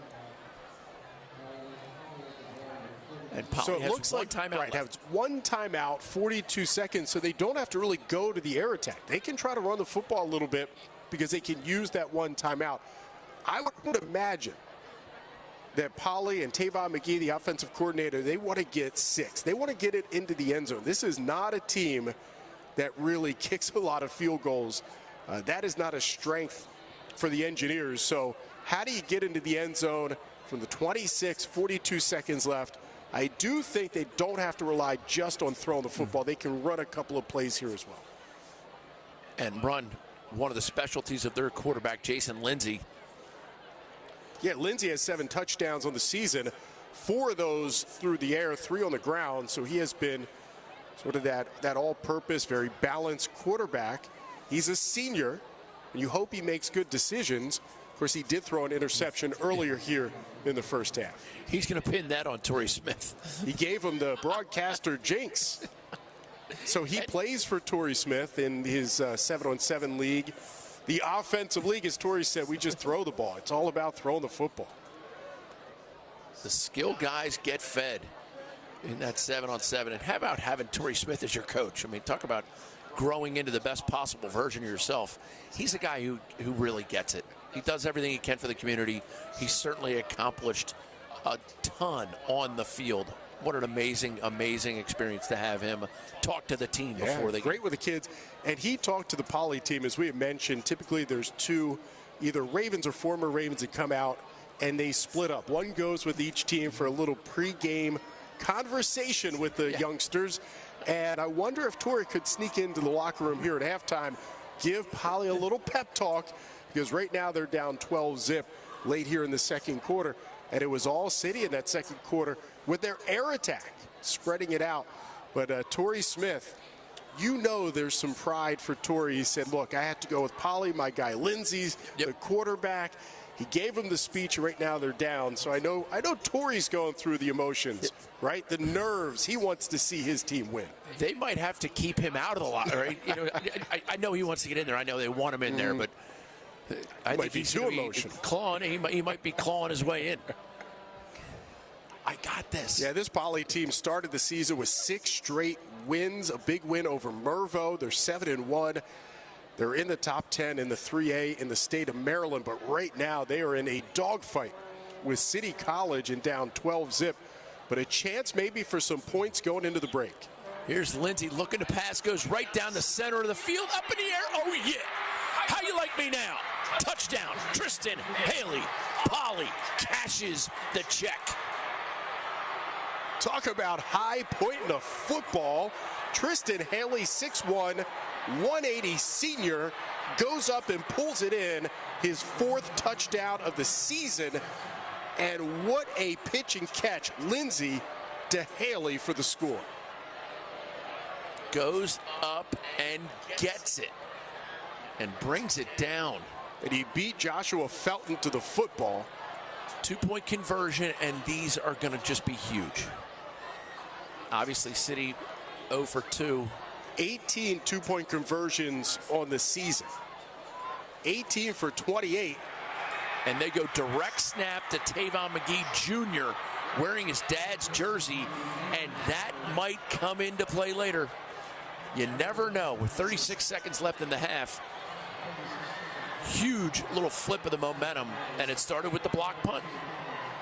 Yeah, what a great play on special teams. Sets up terrific field position at the 26-yard line, and we were talking there's enough time on the clock if you want to run the football a little bit before halftime. And what do they do? On the very first play, Tavon McGee, offensive coordinator, calls it up. Let's go deep down the middle, a post pattern to their best receiver, who is Tristan Haley, and Haley high points it for the score.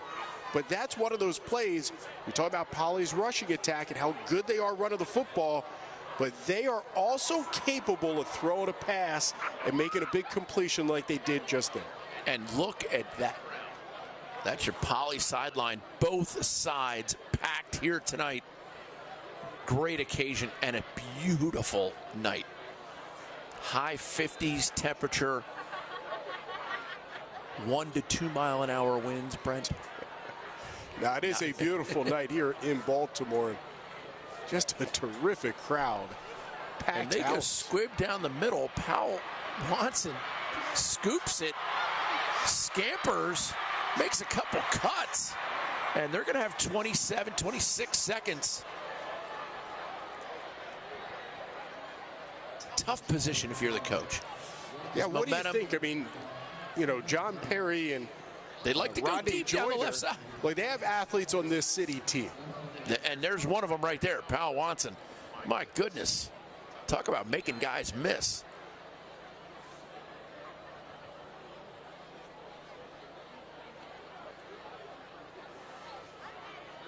And they're putting Cam Williams in. Well, he's the throwing quarterback. Yep. And maybe you take a shot, right? You take one shot here, see if you can get a deep pass or a pass interference and set up a chance to maybe get one into the end zone. And now they have 2 guys over here on the near side.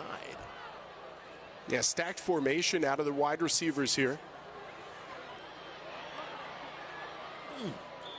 Nice run that time by number 4, Tyon Miller. Senior gets the carry. I think that was Jaden Newman. Clock running with 10 seconds in the half. The junior. Baltimore City gets up to the line quickly. They have 4 seconds now to snap it. And no timeout, so. They get it off. Williams, now they don't get it off.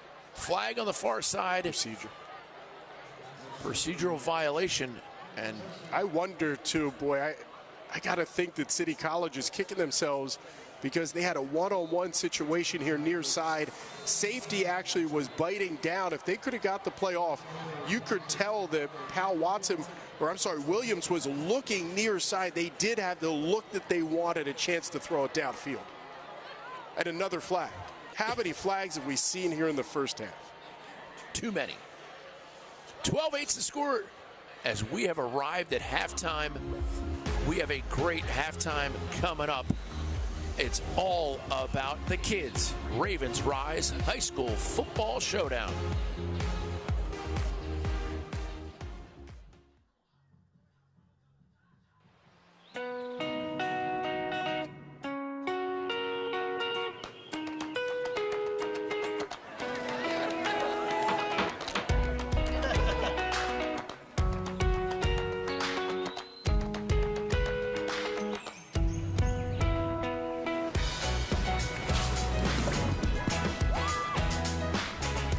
Plan your trip today. Remember it forever. Maryland. Be open. Do the four of you want to explain this? Mark, it's really hot right now. You cannot put this school up for sale. Why not just list it? See what happens. This location, square footage, its own gym, a theater, and a playground. And it's close to a school. 1 week, 1 week, 1 week, 1 week, 1 week. What is this? 1 week. Mark, it's really hot right now. 1 week, 1 week, 1 week, 1 week. What is he doing? 1 week, 1 week. Hey now, Booker Corrigan, and it is halftime. The Ravens Rise High School Football Showdown. I'm joined by my friend Matt Stover, Ring of Honor member, Hall of Famer all over the way. Let's talk about high school football. Matt, do you think back and do you have a go-to team experience because football is such a great team sport? Well, you know, absolutely. I go back to my high school days. We were 2-8. Oh, we weren't a very good team. And we had 3 guys go to the NFL from that team. So, I mean, you know, it goes to show you we had some talent, but we just didn't use it right, I think. I was a wide receiver, Booker. I was all Dallas Metro wide receiver. I was an athlete before I was a kicker. I want everybody to know that. But the team piece, I would say, goes back to when I saw our team come together in the year 2000 for Super Bowl 35. That was a team that had been beaten to a pulp by old school football. Ted Marchabroda, two-a-days, physically just beating us down. We're going to be better shape, better prepared than anybody. And we were just tired by the end of the season. We had no gas in the tank. And then Brian Billick came in. Shannon Sharp got onto the team. We had a team that had a lot of veterans, Rod Woodson, Tony Saragusa, and myself, Trent Dilfer, guys that had been in the league, that we took ownership of that team as a player group. And the coaches did an excellent job of giving us the great environment and platform to succeed. And we had a coaching staff also that was willing to make the hard decisions during the course of the year. For instance, benching Tony Banks and putting Trent Dilfer in there because we just didn't need to turn the ball over anymore. Those type of things. That was, I would say, the best team experience I had ever had. Great to look at the value of a quality team. This is a question I want the parents to hear you respond to. As a parent, you and Debbie have 3 kids, all with different levels of sports involvement. What advice would you give to parents to help their kids have a great experience and for them to be involved in their development? Well, first of all, I want to create a little credibility here. Not only was I a pro player, but I had 2 All-American lacrosse players. My son Jacob was an All-American goalie at Loyola University. And then my daughter was an All-American at Messiah College in Division III. I now have my youngest playing for Texas A&M golf program, which is a top 5 golf program in the country, NCAA SEC golf. And I would say that helping them and supporting them is the most critical thing. They could not have done it on their own. There's no way. They needed my help. They needed guidance. There was nothing special I did other than breathe life into them after they mess up. You know, and allowing them to have the freedom to fail, I think is critical. I think parents put too much pressure on the children and when they fail, and they need to embrace that failure and say, look, learn from it. This is life. Let it make you better. Don't let it drag you down. The great ones fall, but they know how to get back up. And that's what you're learning how to do, and it's going to carry you for the rest of your life. So to me, that's what I did predominantly with my children, and I gave them the opportunity to play and facilitated it any way I could. And helping them have a positive high school experience. What advice would you give to a young player? Well, number one, work hard so you have no regret when you look back. That's one thing I can say to them. I wish there was one thing I would have done differently in my high school career, and that's lift weights. I thought I was a prima donna. What do you need to lift weights for? Ouch, I don't want to hurt my legs. Man, in the NFL, there was no harder worker in the weight room than me. It wasn't that I was big and bulky. It was I was strong where I needed to be able to be durable. If you notice, I played 20 years in the NFL and never missed a game. And a lot of that had to do with working hard, knowing that I never wanted to regret, if I just would have, I could have done this, I should have done that. Nuh-uh. So that's the first thing. The next thing is be a part of a team. Know that you are not an individual out there, even though you are part of a cohesive group. You need that guy next to you, and so you build the guy next to you, girl up next to you, as much or more than yourself. And when you do that, that empowers that individual. Use your words as positive encouragement. Ray Lewis, best teammate I ever had. Why? Because he never belittled me. He only esteemed me as a player, a vital role on that team. And that tells you a guy that could have easily demeaned anybody, been selfish as he wanted to be. He was the best teammate I ever had because he was in that position, but he built everybody else up around him. Thank you so much to my friend Matt Stover for joining us here at halftime of the Ravens Rise, one of the all-time great Ravens. The Ravens Rise High School Football Showdown. We'll be back with the second half right after this.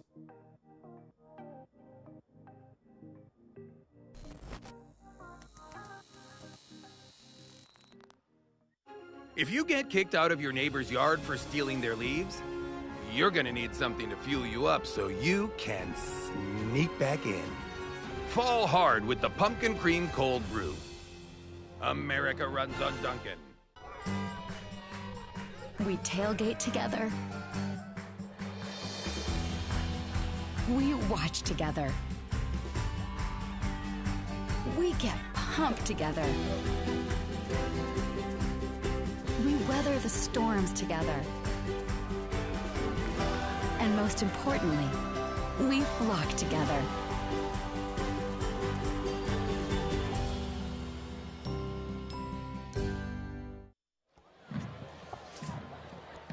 Halftime here at Homewood Field. The Poly Engineers 12-8 lead over the Black Knights of City. And the bands, Brent, the spectacle of Friday Night Lights. First of all, thousands of people in the stands, and these bands put together an amazing show. Yeah, at halftime, not a lot of the fans that are here leave their seats because of the performance that you're going to see, and it's both schools here tonight performing here at halftime. Typically a halftime in high school football about 12 minutes, but tonight it's 20 minutes because both teams and both of these bands need the opportunity to come out here and perform. And we've just watched one of the bands finish up. The other one is waiting patiently to get out onto the field here at Homewood Field at Johns Hopkins. But I remember when I first started out, I was working down on the Eastern Shore, and I would go over to Delaware State a lot. I covered a lot of MEAC football games on Saturday afternoons, and I can tell you I would always make sure I was there for halftime. I would go get highlights, but I would get it early or I'd get it late because halftime was one of the best shows you're going to see. Great shot of the Poly High School band. What a great performance they put on. And now the City College Black Knights. And I love how Poly and the band takes a knee as the other band comes in.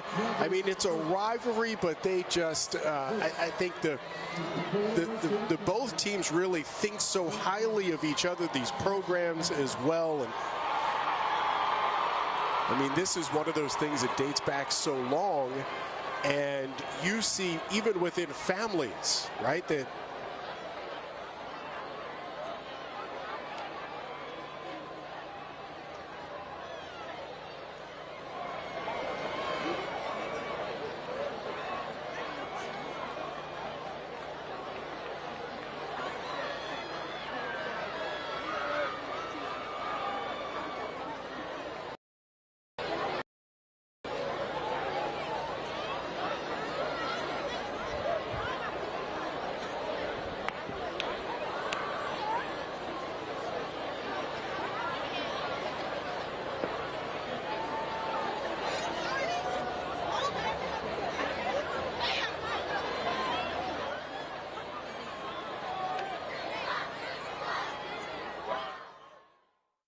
"16 playoff victories, 2 coveted trophies, legions of devoted fans.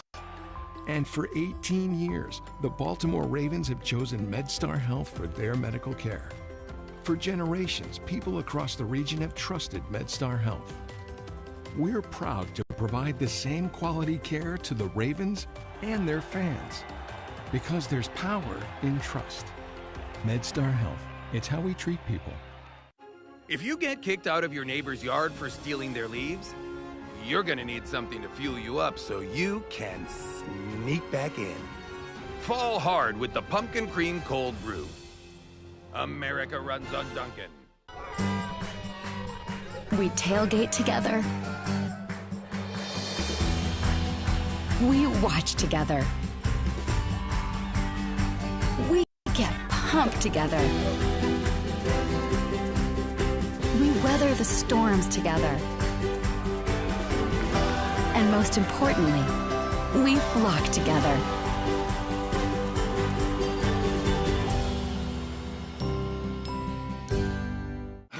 Jeez. Ironic. Edelman's struggling with reception. Two things I hate dropping: balls and calls. Well, you need a better network. Time to switch to Verizon, the most reliable 5G network in America. I'm listening. You even get a free 5G phone on them. Sweet. So now, whether you're in the city or on the road, Reception. and getting the network you want and a brand new phone. Touchdown! Touchdown! Switch now and get the new Google Pixel 7 Pro on us. Only on the network America relies on. Verizon.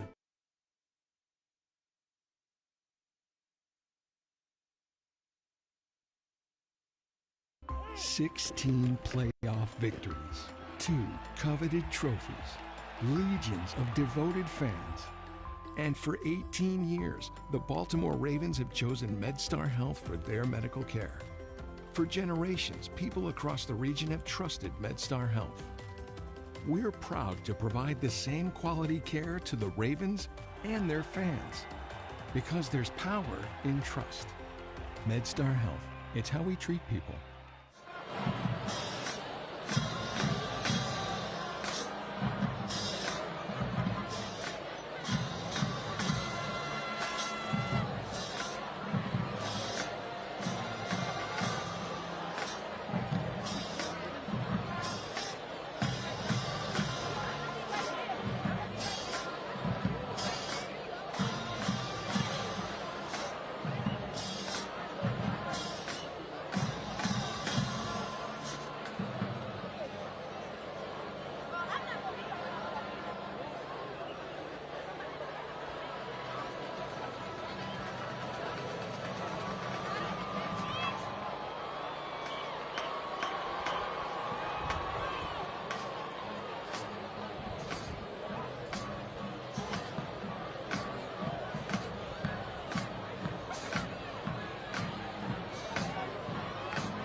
You're looking now at the Baltimore City College Black Knights marching band and the dance team putting on a spectacular show.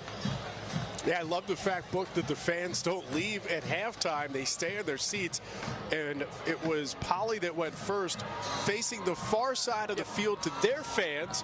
And then City comes out. They're facing us now because the City fans are here on the near side. It's just been an awesome spectacle. Great show here at halftime by both Poly and City. A little Rockettes action by the dance team. And the other thing I want you to know is, Brent, the Poly band is still over there watching, respecting, and paying a little bit of tribute to the marching Black Knights. Yeah, they both did that, right? When Poly was out, it was City just off to the side, and so respectful. And I think there's a lot of pride between both of these programs, both of these bands, but definitely between the fans in the stands.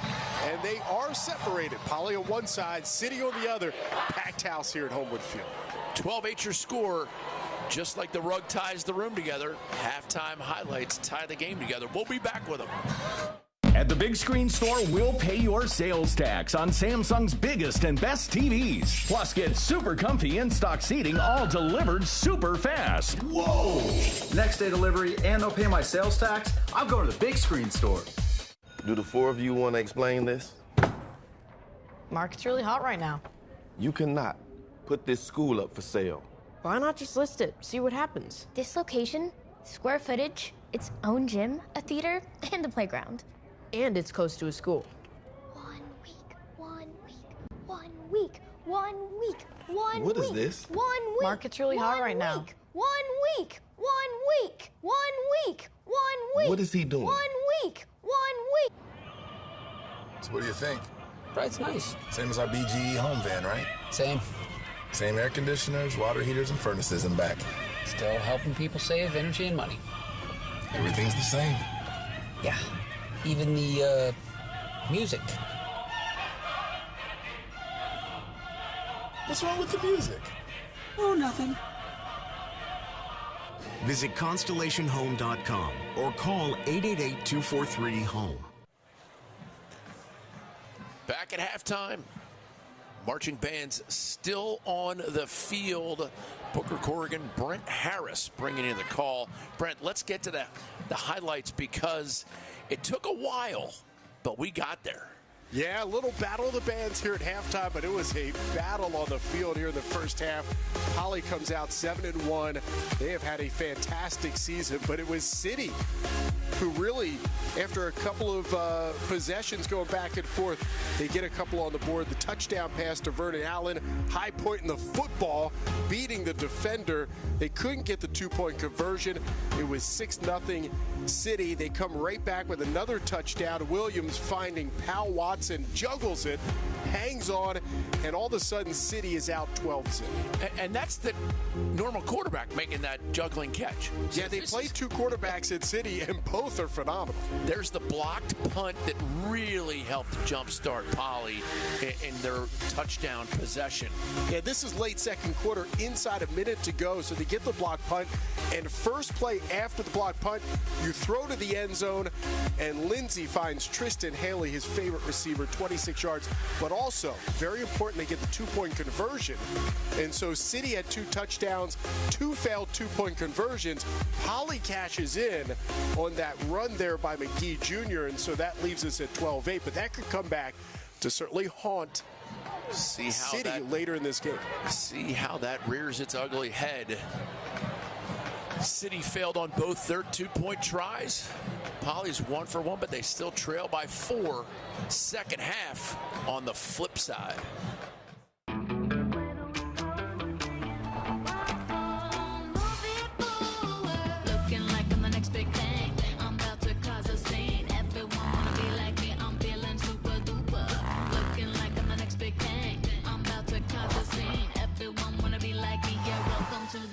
It's your journey. Own every mile in the Hyundai Santa Fe.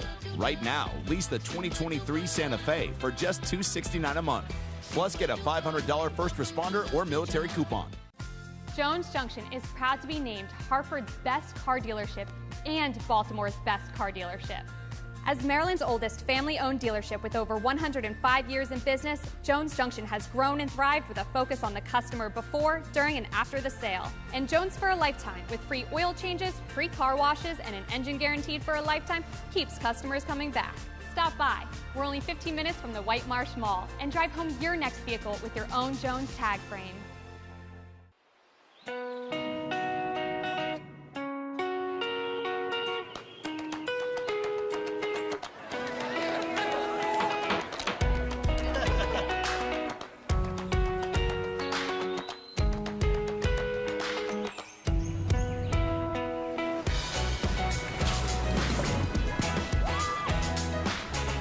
Plan your trip today. Remember it forever. Maryland. Be open.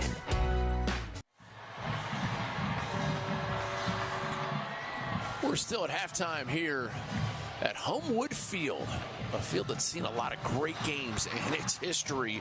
We got a great one tonight as the game At the Big Screen Store. Talk about a big game. Last night, the Ravens went down to Tampa Bay and took down the Buccaneers. Justin Tucker doing things that Justin Tucker does. Splits the uprights. And now it's Lamar Jackson. Into the open field, spin move. Surely you can't be serious. Oh, you didn't call me Shirley, did you, Book? I am serious. Lamar Jackson, fantastic. You know, the first half in this game on Thursday Night Football, kicking off Week 8, the Ravens couldn't get anything going offensively, but the second half they go to the ground game, and they pounded the Bucs into submission. Devin Duvernay with a big pickup, and then this pass to Kenyon Drake, who gets it into the end zone. So the Ravens tie it at 10, and then they would pull away. The offense of the ground game looked so good in this game, and it was a tale of two halves. The first half, Ravens looked not so great, but the second half, they were dominant. And they were dominant against a team who came in with a front seven, the Buccaneers front seven. Everybody was talking about him. Lamar Jackson keeping his pimp hand strong. And the throw here to Isaiah Likely. Mark Andrews went down with an injury, and Likely stepped up in a big way. First career touchdown. He had 6 catches, and then this go-ahead score on the ground for Duvernay gave the Ravens a big lead. What a tremendous win for them as they needed it. And then, of course, Isaiah Likely comes up with the onside What a great way to finish for the youngster, right? I mean, in a situation where if Brady gets the ball back, who knows what happens? It's a 5-point game. The Ravens hold on 27-22. Likely a great job on that onside kick. A great job by the Ravens. By the way, Battle of the Bands here. Yeah. I really like City College. They got this place rocking. I'm going to give the nod to City over Poly. Both were terrific, Book, but man, did City College bring it tonight on the field here at halftime. Great halftime show. It's all part of the spectacle. Ravens rise. And, of course, Shamir Gray, Adam Riddell, and Katie Bollinger spearheading that community outreach for the Ravens Rise High School Football Showdown and the Purple Rising, where they acknowledge all the great athletes at these schools. And both schools get $1,500. They get a ton of Ravens gear. They get this environment.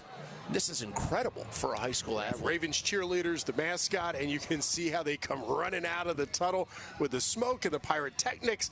It gets you juiced for a little Friday night football. It certainly does. Old Mill taking on South River. Yeah, we've had a great season, Buck. Howard going up against Glenelg. And Howard coming in as the underdog on the Glenelg Stadium, a sold-out Glenelg Field. And then, of course, we had Franklin against Dundalk. Dundalk coming in, 1 touchdown in the game, but an exciting, clean, fun game. And then Calvert Hall, Mr. Moss from Spalding. He bossed him. We've seen a couple of Moss plays here in the first half for City College. That was one of the best catches we've seen this year as well. Book, remind me, I've got to get my expense report in as far as the mileage, because we have been all over. You had the MIAA, then we went to Anne Arundel County, Howard County, Baltimore County, and now we're in Baltimore City. But congrats to the teams that won this year in the Ravens Rise game. Spalding, Old Mill, Howard, and Dundalk all getting it done. And congratulations to all the teams who had the thrill of coming out of the tunnel, getting on the Ravens YouTube channel. I mean, what a great experience for these young athletes and the student bodies at the just respective another schools. Terrific example of what the Baltimore Ravens do in the community, because we talked to Torrey Smith about what the Ravens do on a Monday, Tuesday when they're out talking to kids in the Baltimore City schools all around the state of Maryland, the academics, the things that the Ravens do, giving time and money and donations and caring about the community. And this is just another part of that, right? This is just another arm of all the things that they do in the charity world at high school football and these events. And you can see the great crowd here. You can't tell me this doesn't mean a ton to these kids to be here under the lights on a Friday night, come out of the tunnel, and to play in a Ravens Rise showdown. And when you talk about this game, the City Poly game, when players from different eras meet one another, they simply ask, did you win? And that means, did you beat City or Poly? Yeah, they call it the game for a reason, because this is the one that matters the most. And everybody knows about rivalries, whether it's Ravens, Steelers, or you go to the college football ranks and high school ranks. There's always that one game that you circle. This is a game that growing up used to watch on TV. They would play this game at Memorial Stadium. They did that on Thanksgiving until 1992, and then it got moved, and now we see it as a Friday night high school showdown matchup at 134th edition here tonight. It's the longest rivalry in Maryland when you talk about high school football. City Poly has been going on since 1889. I researched it on Wikipedia. There's two schools up in Boston who claim they played longer, but Wikipedia, anybody can go on there and write anything about anything. So as Michael Scott would say, it's accurate. Yeah, all they will say is this is one of the oldest public school rivalries in the United States. And there's a few different rivalries that will lay claim to that. But a typical Thursday, Thanksgiving Day was City Poly, Calvert Hall, Loyola for many, many years. And the flags just keep on coming. Offsides on the kicking team on the opening kickoff of the second half. Book, the team that wins here tonight and ends up winning this second half is going to be the team that limits the mental mistakes. Because a lot of these have been mental mistakes. Offsides, lining up wrong, bad snaps, false the penalties, starts. the false starts. These are correctable. These are the things that will drive a coach crazy. We'll do it again. And that's going to go out of bounds, which will draw another flag. And so no time has come off the clock here in the third quarter, Book, and we already have two penalties. We're getting there, folks. We're going to get there. City gets their ball on the field. Looks like they're going to go with Jamari Powell-Watson at quarterback, although Cameron Williams is in the game. So they love to shift it around. They love to switch it up.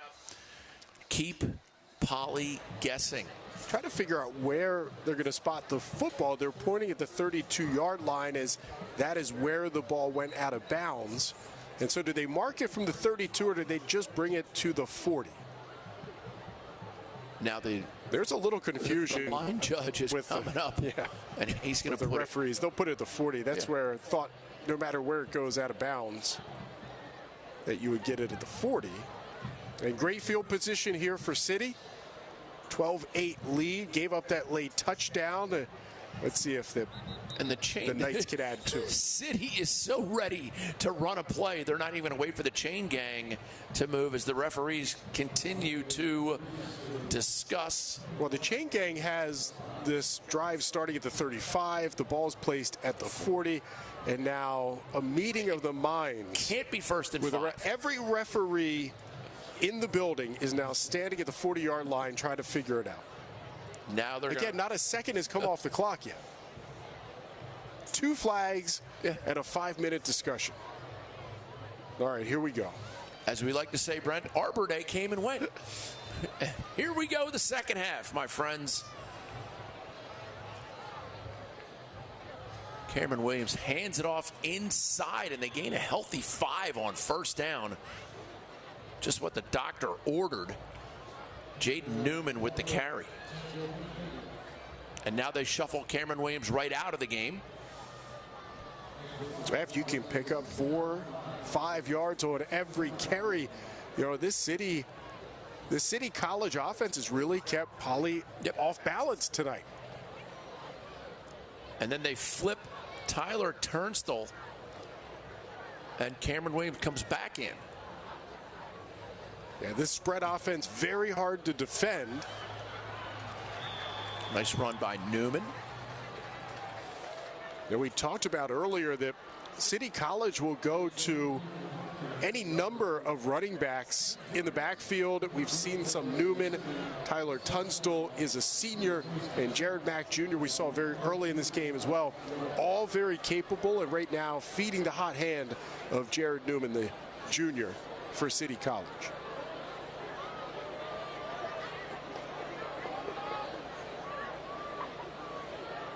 Williams in.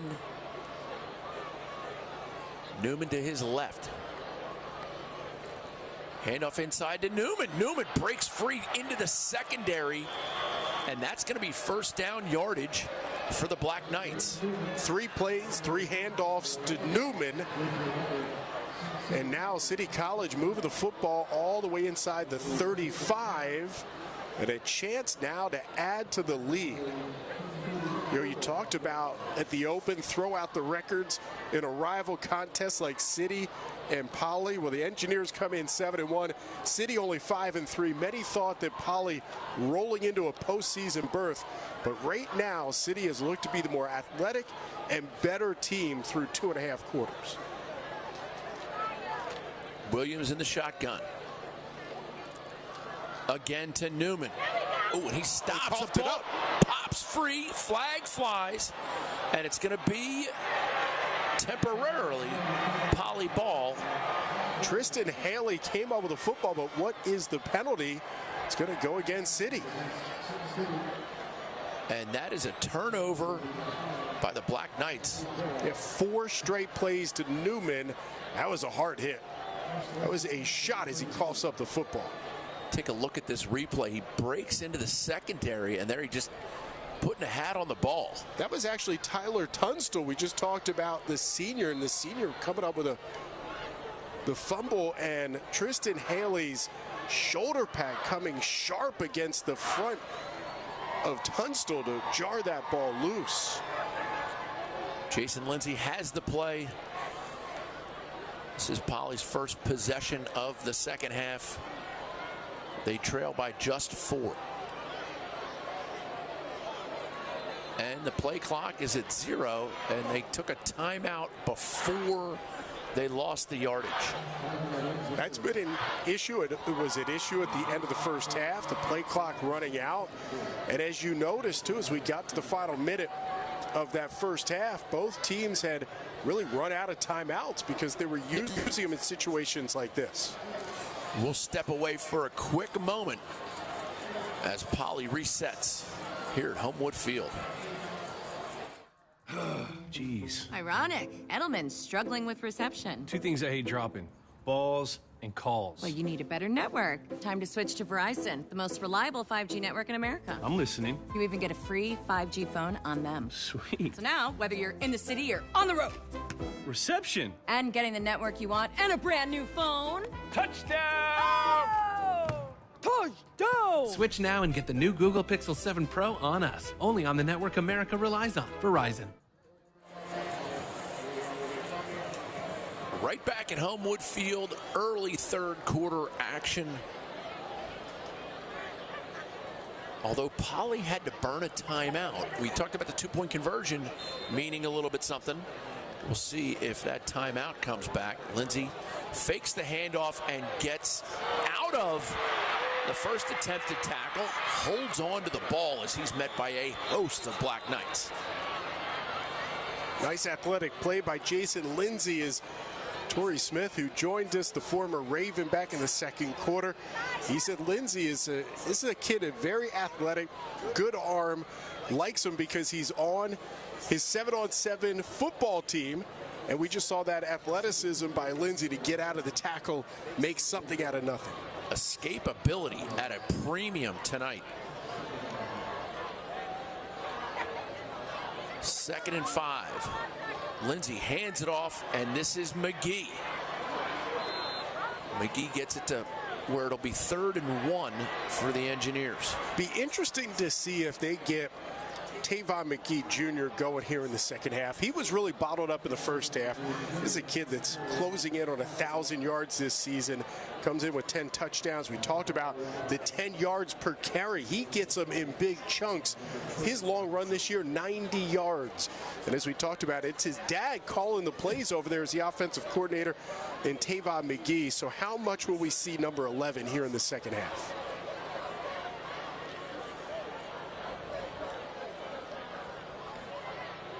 Direct snap and a quick scamper for the first down. You talk about Tavon McGee.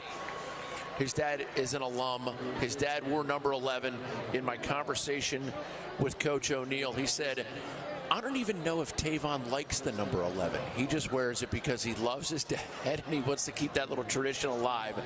It was kind of a remark where he was like, I don't know if he likes it. I just think he does. It's a good homage. And I got to say, Tavon Jr., wearing number 11, his dad's number, his dad's calling the plays. What better way to maybe get your number called? Get a number. Dad knows the number pretty well. Get more runs. That one he's bottled up hard for a loss of a couple. Jamari Powell-Watson, the quarterback, one of the players in there quickly. Also, Jared Mack Jr., one of the running backs, plays defense as well. And we talk about high school football, Book. You get into the second half. These kids are playing on both sides of the football. The best athletes are on the field. Don't get any breaks. Second half and how teams wear down can be a big factor in who can pull away. Right guard Malachi Chin. Elijah Skinner doing a good job. Anthony Rollins has been in there. And here's McGee. Great defense. They bottled that up. It's going to be 3rd and 9.5. Yeah, different way to get McGee the football. A little stretch play, then the handoff. But again, the front four and really the front seven for the City Knights tonight have been just doing a fantastic job. They are swarming to the football. It has not been 1 or 2 tacklers.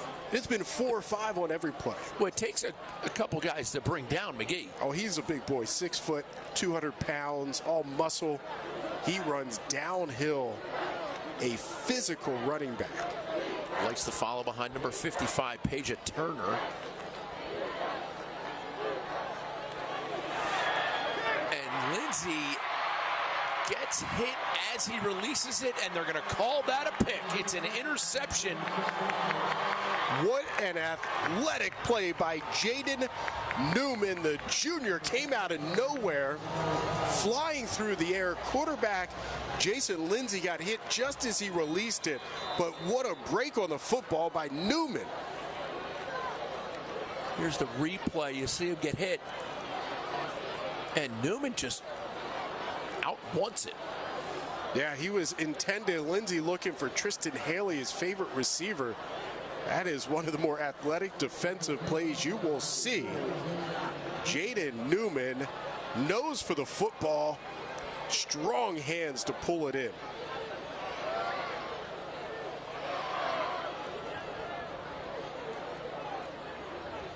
Referees addressing. So we've seen penalties, and now we're seeing turnovers. They're making the drone that's above the field leave the field. We've seen it all tonight, Book. Yes, we have. And now we have a picture of it. It's unidentified flying object. Taking some pictures here, this City Poly game. And it's landing just short of the end zone. The drone is just out of bounds at the 4-yard line. The drone's knocked out at the 4. Now it's who goes up to pick up the drone. Exactly. Right? Who's the guilty party? Who's the guy flying it? Just from the city sideline. Is that a team trying to take an advantage? No. Like get a leg up, maybe a shot from over top on I like the way you're the thinking. Formations, what the coaches are looking for. Some of our coaches just to the left of us, the Poly coaches. He's got his play chart out here in the press box at Homewood Field. Any advantage, bro. Anything you can get on the other team. Advantage. And the Knights, 1st and 10, just into Poly territory, and they'll stay. That'll bring up 2nd and 11. Loss of a couple, and now we got flags, more of them. This might go both ways. This is definitely going to go both ways, and these referees are going to have sore arms. Michael Robinson, linebacker, got him a big hit in the backfield, drops for a loss of 1. And both City and Poly. Vernon Allen, number 3 for City, was involved there. And we saw him in the first half with a big touchdown catch. And I wonder, they're sending Vernon Allen off the field. Is it he has to come off the field for a play, or is he gone? I think it's just they're not. His helmet's off. Oh. He just gave the ejection symbol where the thumb over the shoulder. So a player from both teams, number 4, Ty Miller for Poly. Let's watch this again, Book. It's going to be right at the bottom of the screen. Kind of down in that lower left corner. They're going at it.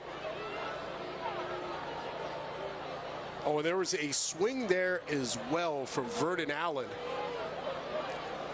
So Miller and Allen both ejected. And that is, you're losing athletes. And the PA announcer just gave the news to the crowd that both players have been ejected. And all of a sudden, Brent, the play clock is at 2. I don't know well, that they'll have to reset it. I don't know that they just did. Okay. But City College, that's a tough loss. Vernon Allen has a terrific game here tonight. He's got a touchdown catch. He's been involved defensively as well, Book. That's a tough loss. Cameron Williams calling a signal. Play clock now at 4, 3, and they're going to call it timeout. Boy, head coach Rodney Joyner is not happy. There have been mistakes and penalties. Both teams can't get the plays off, the play clock running down. We've just had 2 ejections. Look, we talked about the emotion of this rivalry, City Poly, but here we are in the second half. These kids should have settled in by now. Yep. It's interesting to see that they can get 5, 6, 7 plays off in a row without a flag flying. But it's the excitement.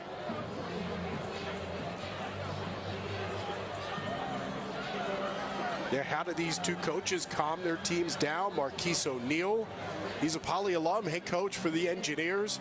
What does he say to his team to keep a cool head here down 12-8 in the third quarter?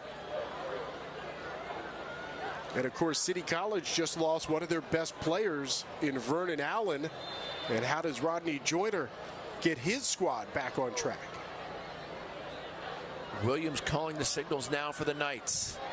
Drops back to pass and has a man down the left side. Oh, what a play!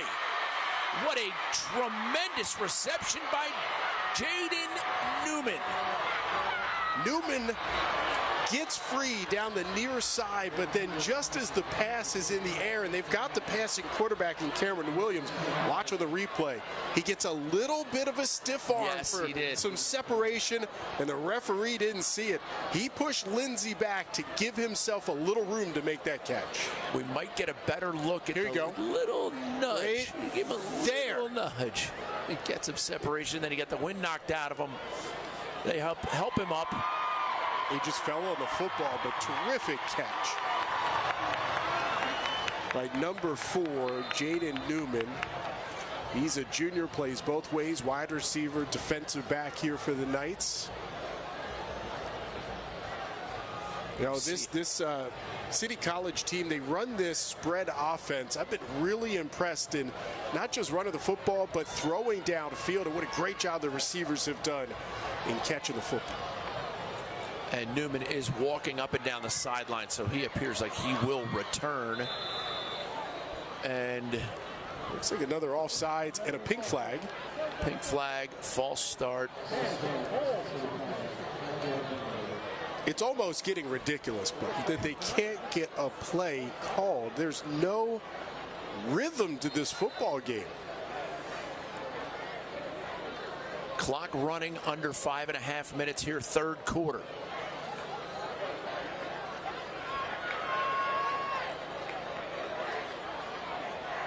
Poly trying to make a late move defensively, switching their deep defensive backs. Snoop Patterson, the center for Baltimore City College. Handoff inside. They go right behind Snoop Patterson. A gritty run that time by Mack Jr. Kept his balance too. You'll notice on the spin it looks like Mack Jr. is down, but he gets his hand to the turf to keep his balance and ends up picking up a couple of more yards. Really tough run for the sophomore.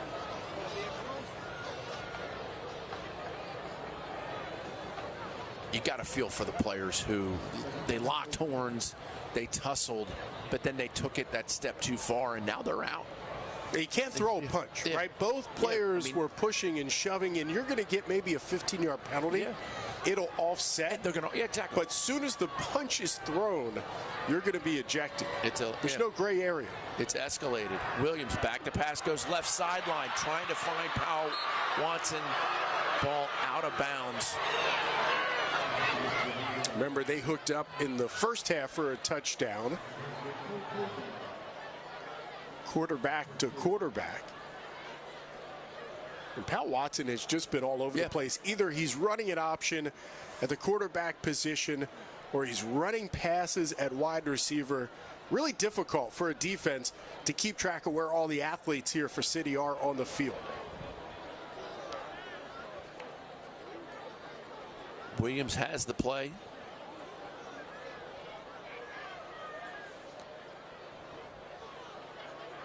You can see on the replay, too, that throw was out of bounds, right, by about 5 yards. Only where his guy would get it. Play clock at 2. He gets it off. He's looking left side again. Has Powell Watson this time, and oh, no, you didn't, son. He reels it in with his left hand. My goodness. Roll the tape. A one-handed catch in the corner of the end zone. And City liked the matchup. They went to a back-to-back, and that time they cash in. What an athletic play for the touchdown. Powell Watson, who started at quarterback tonight. That's his second touchdown reception. Here's a great look at it. That's a one-hand. And he held on. Spinning, making plays. And I love the reaction. The City College fans are on our side. And as soon as Powell Watson looks up, he looks to the fans, and he gives them a big thumbs up, man. What a play in the corner of the end zone. A chance to go for 2. And they missed their other conversions in the first half. This would be big to get these 2 points. And we've somehow managed to draw a flag.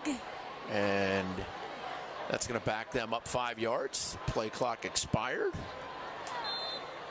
Yeah, Williams at quarterback. Finding Powell Watson has been City College's best offensive option here tonight. Well, it was Vernon Allen for a little while. But Powell Watson, I agree, has been maybe the MVP so far. Williams. And another flag flies. It puts you in a position where you might be a little speechless. Offsides. Nobody's got more TV time than that guy right there tonight. He's getting my vote for MVP. He looks like he's exhausted. Like he would rather be anywhere else but here at this point. He's exhausted from throwing and picking up flags all night. They break the huddle with 15 on the play clock. A 2-point conversion. The clock does not run.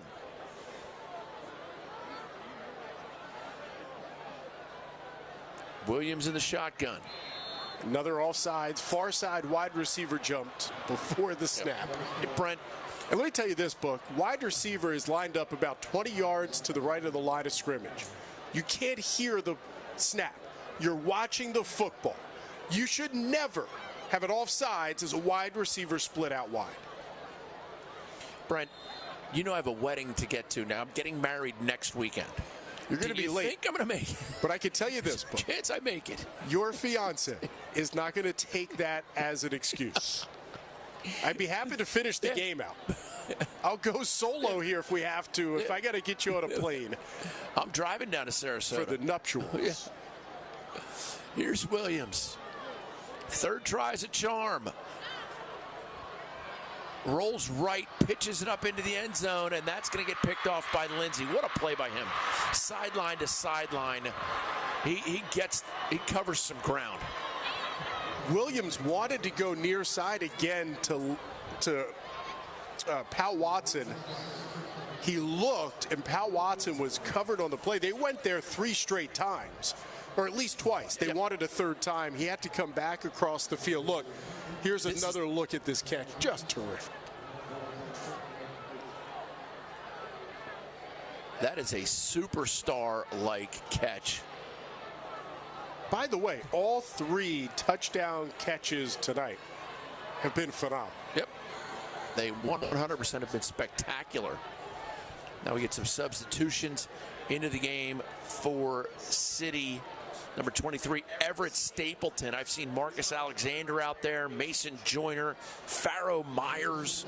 I already talked about Snoop Patterson, Demanye Rampersad. You know, we both looked at the roster and talked to the head coach, Rodney Joyner, and you can see in the roster, athlete. Not necessarily listing his position, and we talked to the head coach. He said, we're going to play guys all over the place. I even said, who's the quarterback? Is it Pat Watson, Williams? He goes, whoever we put under center. Yeah. They're comfortable with the athletes they have. They kicked it to Lindsey, and flags on the field. Lindsey with a great run, cuts it back in. He's brought down at the 16, but a flag back at the 30-yard line. And City is pointing that it's going to be a hold against Poly, and that would bring it all the way back. And essentially, you're talking about a 60-yard penalty after that run by Lindsey. What a great run by a tremendous athlete, all for naught. We talked about City kicking away from Jason Lindsey, who already has 2 kick returns this season for touchdowns. They're also breaking out like different ways to give us the call on the penalties. I'm not even sure. I know what that signal was. The signal was when you're a lifeguard down in Ocean City, Maryland, and you do the flag signals to the guy at the bench who's riding Pine, a couple blocks down the next street. What's the hands, the fists coming together? What was that? Like 2 guys colliding? Illegal block of some kind. I mean, we're coming up with new ways to call different penalties here tonight, and this crew, they have not been bad calls, by the way. No. Right, we're not getting on the referees. They've had to make these calls. This has been a sloppy. When the play clock expires, you have to call it. Like, that's everybody in the stadium is like, the clock's at 0, dude. By the way, ref's like, I don't want to call it. Halftime was 20 minutes because we had battle. This quarter, 12 minutes, has taken about 2 hours, and we still have 4 to go. Lindsey gets the snap, gives it quickly off to Tristan Haley. Haley cuts it up. They try to make up some ground, and we got a man in the Poly backfield. Looks like it's Bowles. Yeah, he's been key in delivering blocks. They like him in the backfield, his size to open up holes. He's a bit like a Patrick Ricard for the Ravens, right? Just open up holes, use that physical play to get the running game going. We're back after this. 18-8, City College with the lead. 16 playoff victories, 2 coveted trophies, legions of devoted fans. And for 18 years, the Baltimore Ravens have chosen MedStar Health for their medical care. For generations, people across the region have trusted MedStar Health. We're proud to provide the same quality care to the Ravens and their fans, because there's power in trust. MedStar Health, it's how we treat people. 2nd and 1 for Poly. Lindsey in at quarterback. And he's got Tristan Haley here on the near side. Haley being minded by Jerome Gibson. And Haley motions and gets the jet sweep. Lunges. That's a first down for the Engineers. Great play by Tristan Haley. Now, we know Haley is dangerous as a wide receiver, but on these jet sweeps, the last couple of plays, we've seen his athleticism, a couple of good plays, able to move the chains, and that's what Poly needs right now. Little momentum. They need to put a drive together now here, down 10 late in the 3rd quarter.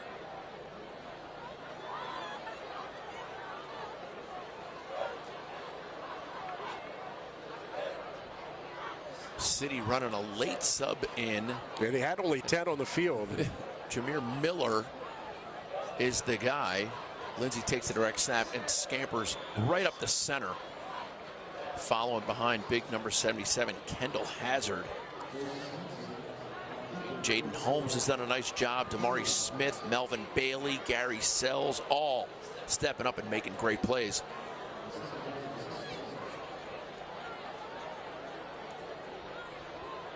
Polly, little action going in. Lindsey's going to look down the middle of the field into coverage. What a catch!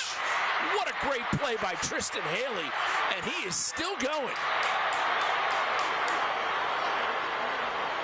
That could be the doctor ordered, and Brent, there are no flags. That is the first time we haven't seen a flag in about 45 minutes. Look at the athleticism from Haley. This looks like a sure interception. Like it's thrown up for grabs, and Haley comes out of nowhere.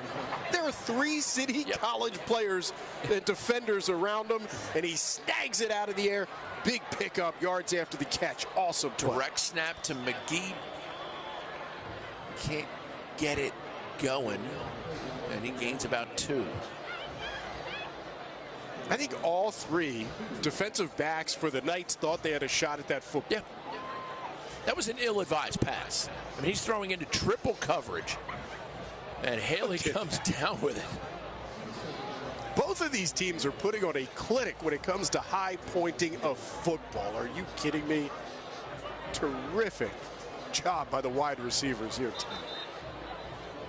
And City is going to use a timeout here with 2 minutes and 2 seconds to go in the third quarter.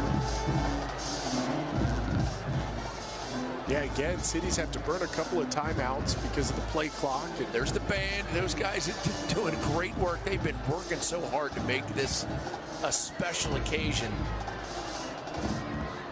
Yeah, and the Poly Band across the way, they're rocking and rolling as well. Just an awesome atmosphere, Book. I mean, you look around, it's a packed house here at Homewood Field.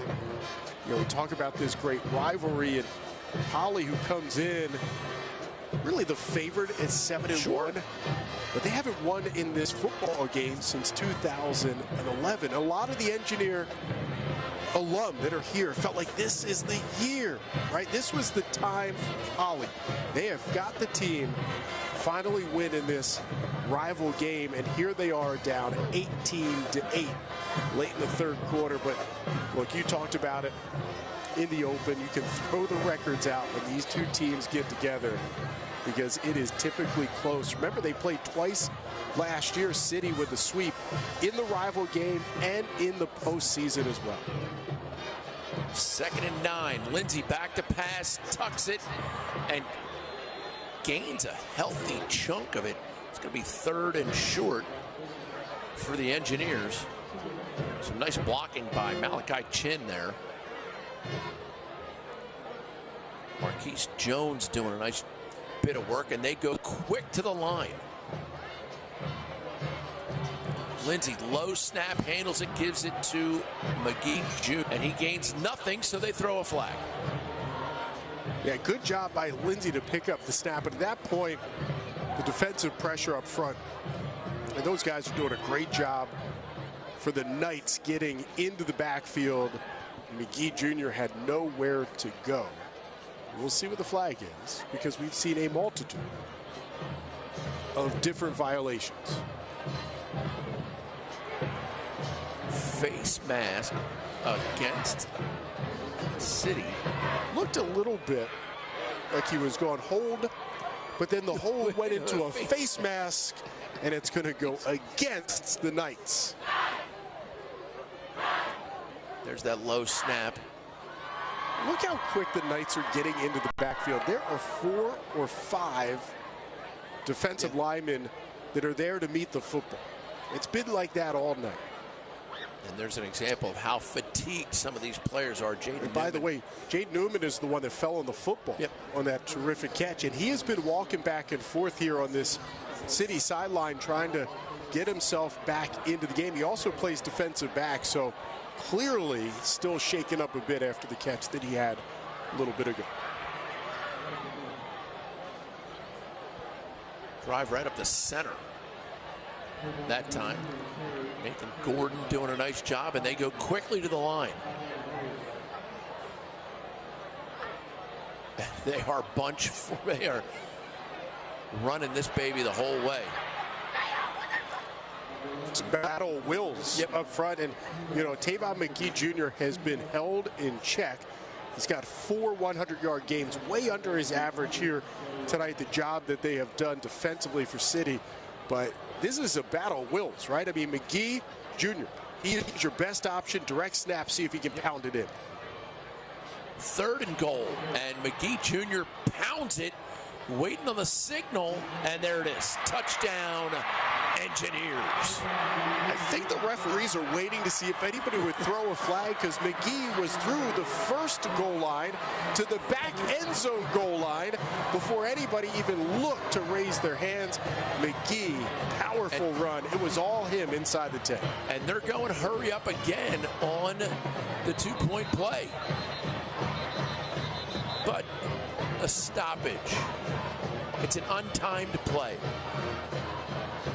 And we got a guy down, a City player down on the sidelines, number 44, Taven Buse, just a sophomore. And now we get to a point where cramping could become an issue. Yeah, we talked about the athletes on both sides of the football playing both ways, right? Offense and defense and special teams. And it does start to take a toll, and McGee just barrels his way through. Physical run. He's all the way through into the end zone celebrating. He almost got back to the locker room before anybody threw their hands up. Yeah, it's a great drive by Poly, answering the touchdown by City as the Knights had opened a 10-point lead, and so Poly answering that critical drive for the Engineers now late here in the 3rd quarter, and we got a ball game again. Yep. Looking to cut it to 2 as Taven Buse is off the field now. Looked like it was a cramp the way they were stretching him out. They're going to go with McGee, direct snap. And McGee jump pass, Tim Tebow-esque, and it connects. And that was Timothy Rich, the junior, slipping into the back of the end zone. And why is there a stoppage here? Both teams. Oh my. I mean, what a terrific play call. A beautiful play call. Tavon McGee, offensive coordinator, referee, right, calls it for his son, who just barreled the final 10 yards of that last drive to the touchdown. Yard keeper, and they get the direct snap. And look, City College pressure. They get into the backfield, they draw that in, and throw the jump pass for the 2-point conversion. And that is unfortunate that they had a whistle right at the snap. I mean, that should be a 2-point conversion. That to me seems like a mistake by the referee.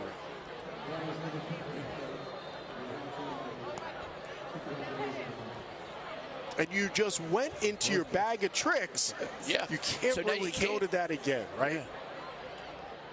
Oh, McGee, they go into the trick. This time he has a man. And Tristan Haley waltzes in. Nice sidestep. When you need the 2-point conversion, you go to your best plays. I love the play call. Looked a little bit like the Philly special. We had Torrey Smith up here tonight. He could draw it up for you. Great play to cut it to 2. And you thought after the jump pass for the 2-point conversion called back on the whistle. Yep, might jinx them, might put them in a rough mindset. But there's the replay. They were able to find another play to catch City off guard. 35 seconds remain here in the 3rd quarter.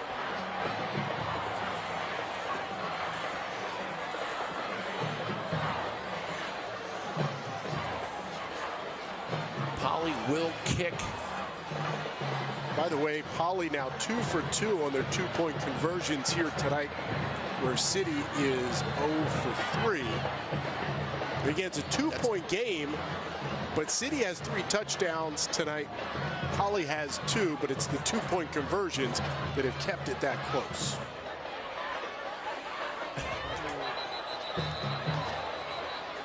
Look, this is almost becoming comical, and why didn't the kicker kick the football?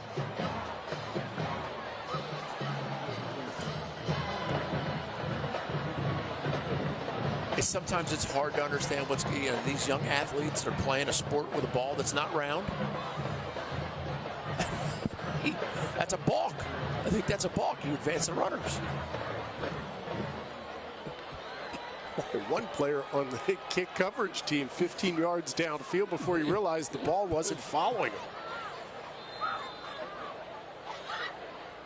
And there it goes. Takes an awkward bounce, but handled and slammed to the ground is number 12, Jameer Miller. David Anderson doing the kicking duties. Change of possession will stop the clock with 31 seconds left here in the third quarter. And there hasn't been a lot of great kickoffs here tonight. Really good field position for both offenses. A lot of balls been kicked out of bounds or short kicks.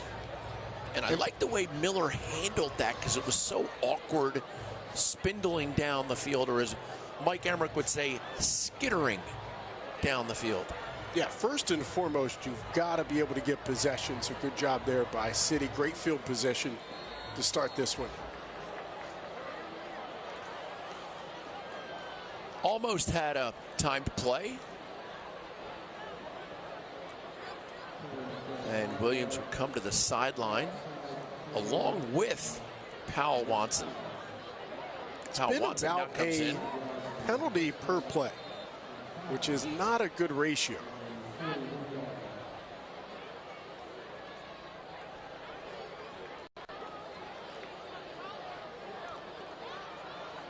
Powell Watson in at QB. Snap, fakes the handoff and gets to his left side, gains nothing. It'll be 2nd and 10. 2nd and 8. Stanley has been all over the field here tonight. The senior, 6'2", 175 pounds, great ankle tackle. He sees it's a run, sheds the block, and just squares it up to drop the running back. And that'll do it for the third quarter. 18-16, your score in the game. A lot of pressure on these young men as we get into the last stanza. As a pro athlete with type 1 diabetes, I know that life can get busy. Your health is a top priority, and we're here to help. The Baltimore Ravens, GEHA, and Novo Nordisk are committed to the overall wellness of the flock. Through awareness and education, the Purple Ticket to Health program provides resources that empower our community to take action towards a healthier lifestyle. Start your wellness journey by completing a short assessment and get the chance to win great Ravens prizes. Score your Purple Ticket today. This season, the Baltimore Ravens are celebrating the accomplishments of female athletes in coordination with the high school Showdowns. Each week, female student athletes affiliated with each high school will be recognized for their athletic accomplishments, contributions in the community, and success in the classroom. During Friday Night Lights, these athletes will receive custom gear and meet Ravens players. In Maryland, football goes with just about everything. Crab cakes and football may as well be our state motto. That's not all we do. There's front flips and football, spelling bees and football, fight songs and football, making an entrance and football. 1, 2, 3. Hey. That's what Maryland does.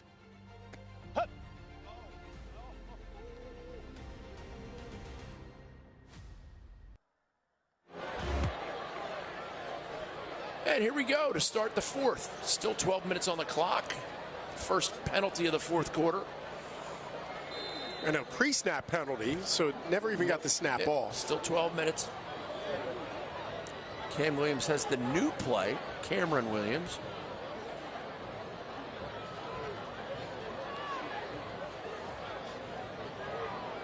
He and Powell Watson have traded quarterback duties, although it's Williams this time. Yep. Powell Watson split left. Passing quarterback, Williams. And the play clock has expired. So that's 2 flags. By the way, so in a high school game, when you look for a play clock, not always easy to find. No, but here at Homewood Field, there are big play clocks in both end zones. Very easy to see for the quarterback. And now the Poly fans are getting into it, which could lead to play clock is at 15. It was about a 2nd down and 9, and now it's a 2nd down and about 19. Plays off, great pass, great catch. Credit Jerome Gibson Jr., and he gets it all the way up to where it might be first down yardage. Referee winds the clock. It's going to be close, about a yard short. They didn't start the clock to... There still says 12 minutes left on the clock. First catch of the night for Gibson Jr., who is a junior for City College. Referees all over, they noticed that the clock had not started, and now just add that to the long list of issues for the referees here tonight, dealing with the clock that didn't start there on the last play. The play clock's at 9. And they're going to take a timeout. Now, see, that is a mistake by the referees, because they started the play clock, but they then realized that the actual game clock had not started. They needed to get it reset the whole time. Play clock is running down. Yep. So they turn around to start the play, and there's 5 seconds on the play clock. And the players are still in the huddle. I 100% That's on the agree with referee. you. Now they've wound the play clock. Poly hustles up to the line, and a flag. Another flag. I can't believe this. And we are 20 seconds in. Excuse me. 24 seconds in to the fourth quarter. I don't even know if we're 24 seconds in, Book, because the clock wasn't running. So I don't know what the actual official time is here left in the fourth quarter. If this thing comes down to the final seconds. It's a great, like I said. Oh, my goodness. I mean, if it was 41-7. And what's crazy is right now City College is picking up 5 and 10 yards at a time and then losing 5 or 10 on penalties. So here we are, 3rd and about 6, when they had a 3rd and very short. 3rd penalty of this drive. Play clock at 3. And they get it off. Williams scampers Lots to of his run right. to room. Lots of run to room. Lots of run to room. Lots of room to run. Got excited, Book. Hey, I love it. I love it. We got to have our fun.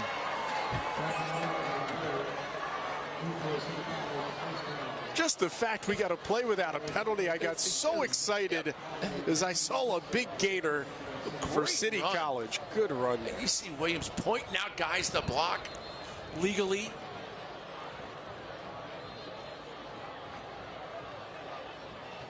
Good shot of the Poly fans and the band. You know, we talk about, again, Cameron Williams being more the throwing quarterback, but as Coach Joyner told us, both these quarterbacks can do a lot of stuff, right? And so Williams can run, and Powell Watson can also throw. The play clock was down to 4, and they just reset it to 20.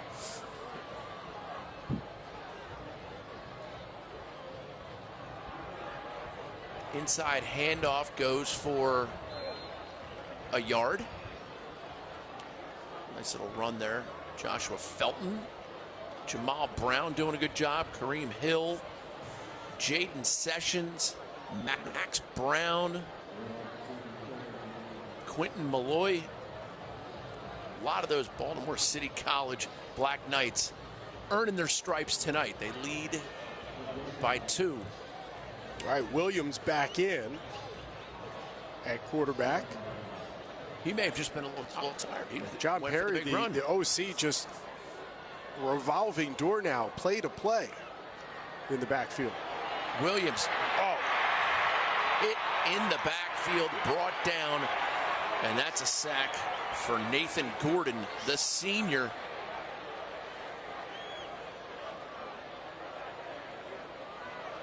What a hit by Gordon. Coming into this game, 8 sacks on the season, 41 tackles. You know, he's one of the wide receivers that Poly really likes, and we've seen him in a couple of different ways so far in that Poly offense. But defensively, he has made his mark here tonight. A couple of sacks, double digits now on the season.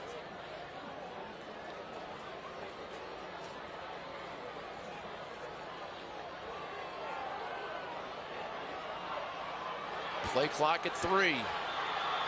And they get it up. And a timeout. And it was Coach Joyner. Now we got some pushing and shoving, and there's a flag.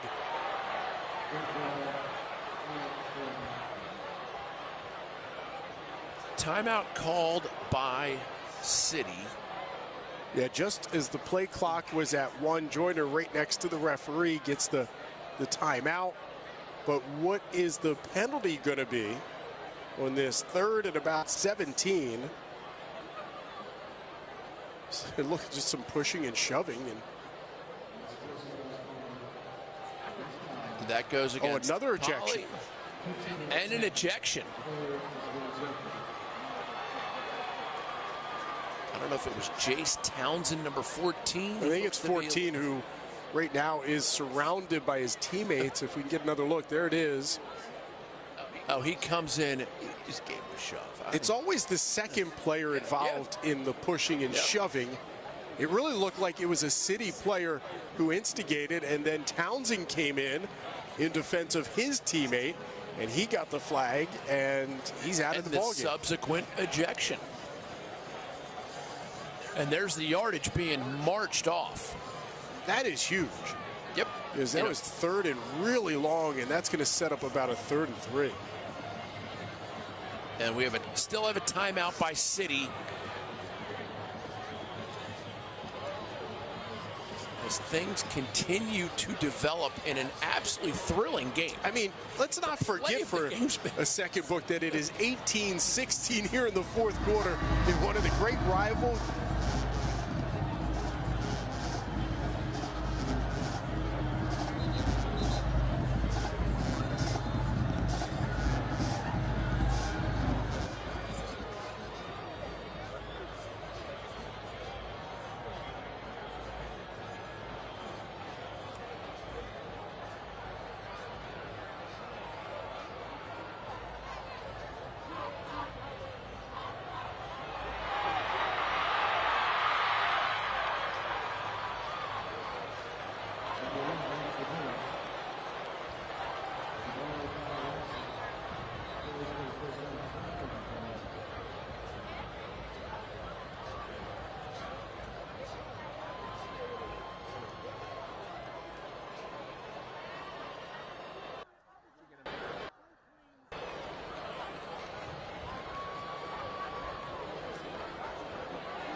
When's my first meeting? Casual or business casual? Full skim, soy, oat, almond, pistachio, or cashew. Oh, no.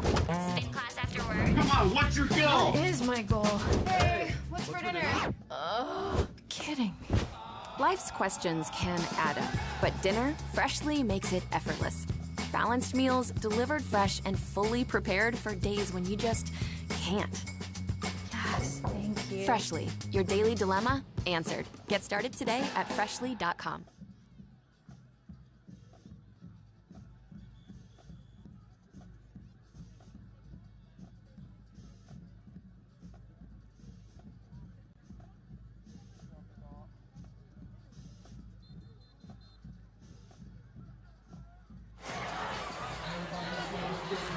here we go. Set for first and goal. Black Knights. Powell Watson in at QB. And it goes right up the center and into the end zone. Touchdown, Black Knights. Gerard Mack Jr., the sophomore. Mack Jr. absorbs the hit, stays on his feet, and able to get into the end zone. Terrific run by Mack Jr., just a sophomore, and watch the way he finishes. Every stop after that first impact on the head.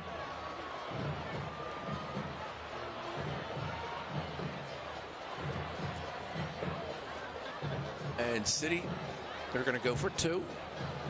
Yet to complete convert a two-point try. Interesting, too, because, Book, it's an 8-point game. A field goal puts you up 9. An extra two point. Possessions, right. An extra point. Oh, and drop to the goal line. But they don't kick extra points. Nope. Both of these teams go for two almost every time. One would have given you that opportunity to push it to a two-possession game. Makes you wish you had a field goal kicker.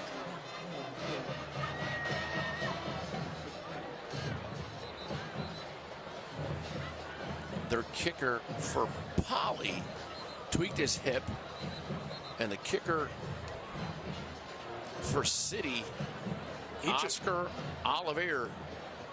He just started kicking 3 weeks ago. Yep. And we've seen it on the kickoffs as well. It's not been a great game as far as kicking the football. We've had a block punt, a couple of really short punts, and some kickoffs that went out of bounds. Oliveira gets his kicking ball. He also went out on the field without his kicking tee, so we had to come back for that. But it keeps it a one-possession game. I think that's what's important right now, 24-16, in that Poly is down right now by 8 points, and Poly has done well in converting two-point conversions. They've had 2 so far in this game and converted them both, while City now is 0 for 4 on two-point conversions tonight. Oscar Oliveira gets it almost onside, but inbounds, and they fall on it. Nice play by Darrell Spence, the junior. I tell you what, if you're going to kick the ball only 20 yards, you might as well kick it 10 and try to get the possession back. You might as well onside kick. These kicks that are going 15 to 20 yards do not make any sense to me, Book, because you're giving the other team great field position. I agree. Just go for the onsides. But we'll figure it out. It'll all come out in the wash.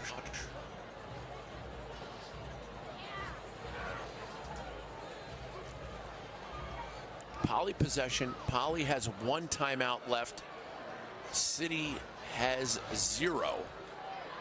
Play clock at 7. Lindsey, shotgun snap. Gives it to McGee Jr. McGee powers his way for about 5.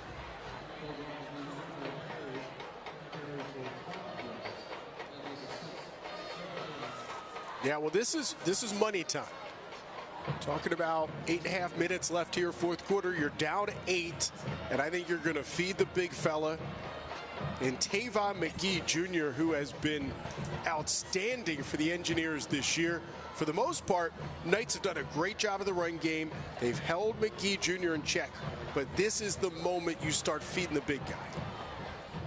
Lindsey, the other guy who's gobbled up yards, follows the block of both Bowles and McGee. Gained some yards.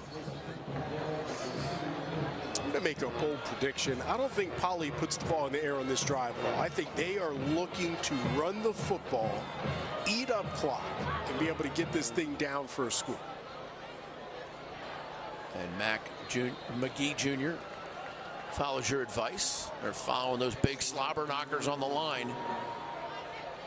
They got some linemen on that squad.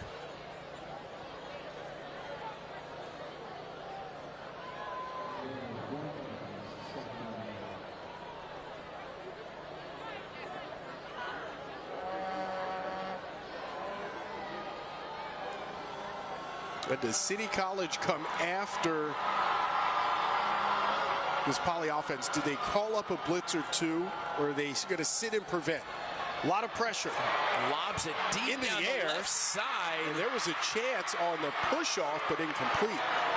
And it fell just short of its intended target of Tyrese Stanley. I think this is one of those occasions both the defensive back and the wide receiver are battling. And the referee's going to let that go. And it was short. He kind of got hit as he was throwing it, just put too much trajectory on it. I'm just surprised they went to the air. Again, this is a team that lives on the running game. Because now you've set yourself up in a 3rd and about 9, and it may be 4-down territory at this point, right? You just crossed midfield. Poly may be thinking about this in a 4-down situation. Lindsey gets the snap, gives it to McGee. McGee goes left. Oh, flag flies. I think we might have a holding against 56.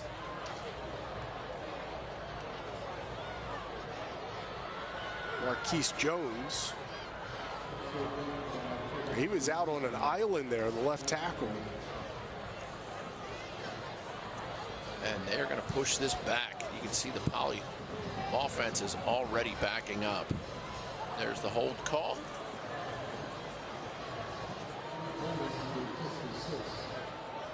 I see by throwing the football on 2nd down, you put yourself at a little bit of a disadvantage, 3rd and long, the penalty now, and now you have to make up a lot of yardage to move the chain.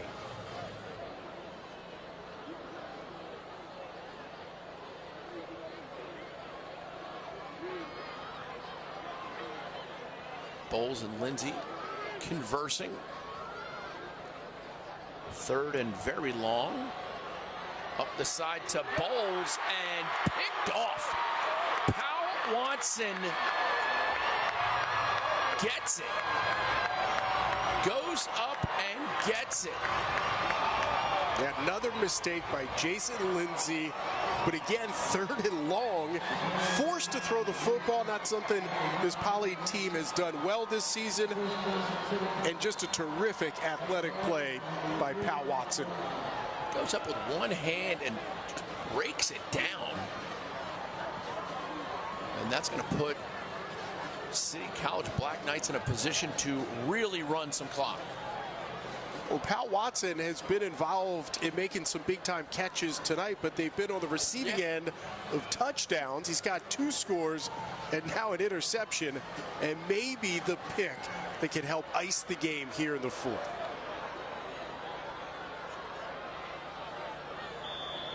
They go to the ground. Nice tackle that time by Tyson Jones. If you can keep the clock running, and it's not running, and I'm not sure why, and now City is pointing at the clock. The referee has now wound the clock, and we're back on track.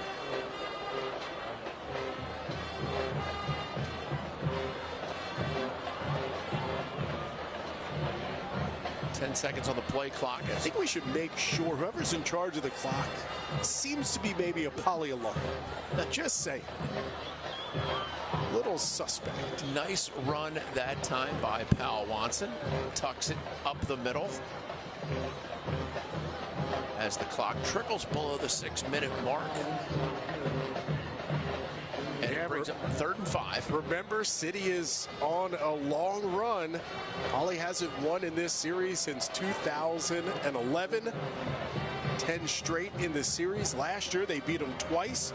Regular season, and then in the playoffs, that 24-12 win in the quarterfinal. And City has dominated this rivalry over the last decade, and they're looking to close it out here tonight with a lead.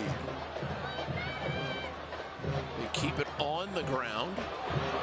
Powell Watson tackled inbounds. That'll bring up 4th and about 2. Really tough decision for Rodney Joyner. Do you go for it on 4th and 2 just across the midfield line here and give Poly good field position if you don't get it? Or do you punt it away? With what I've seen in the kicking game and with the way things have transpired, you might be just as well off going for it. You don't want a block punt. No. And remember... And you don't want a 4-yard punt. At the end of the first half, it was a block punt that put Poly in great position when they got their first touchdown of the game. Play clock at 5.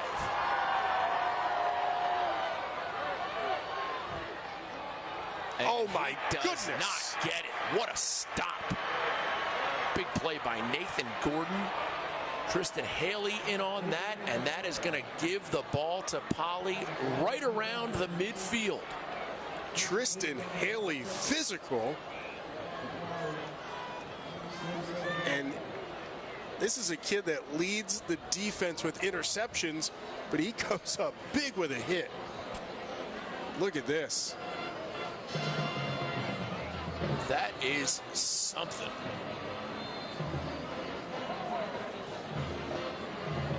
Let's play the game for Poly, putting them in position now inside 5 minutes, down 8. This is their opportunity to be able to try to tie this ball game. And Devin Weems is in at quarterback now for Poly. He takes the snap, gives it to Lindsey, and Lindsey's got speed and room, and he's dangerous. Big first down play.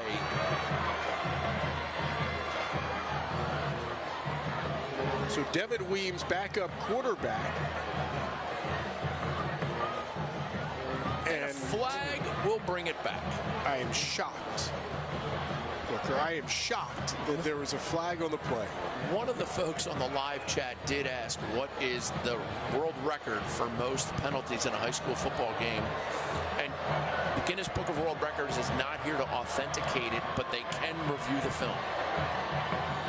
They've got to be close. Look, I've seen a lot of football games. Yep.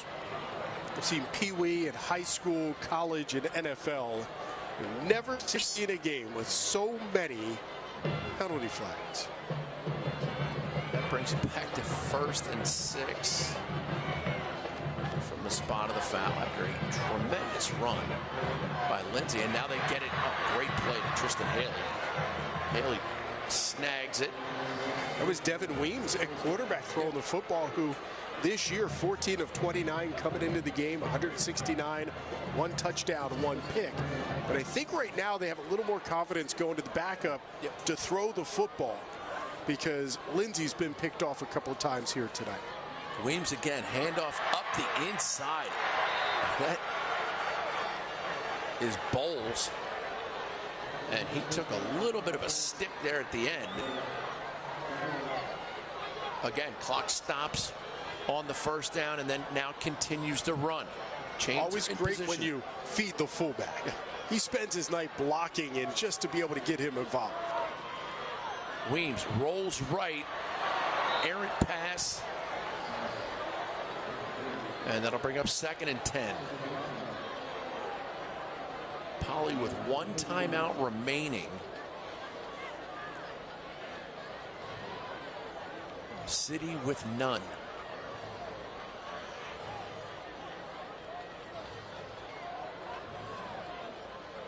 Now, with the clock continues to run, it stops on that incompletion, but at 3:28, this may be the opportunity, right? You can't figure that you're going to get the ball back. And so this is now 4-down territory, down 8 points. You needed a touchdown and a 2-point conversion for Poly. Weems at quarterback. He's got 17 rushes for 141 yards on the season, and Poly gets called for a delay of the game, so a flag will fly. I will say this, but the lead referee in this game looks utterly defeated. Yeah.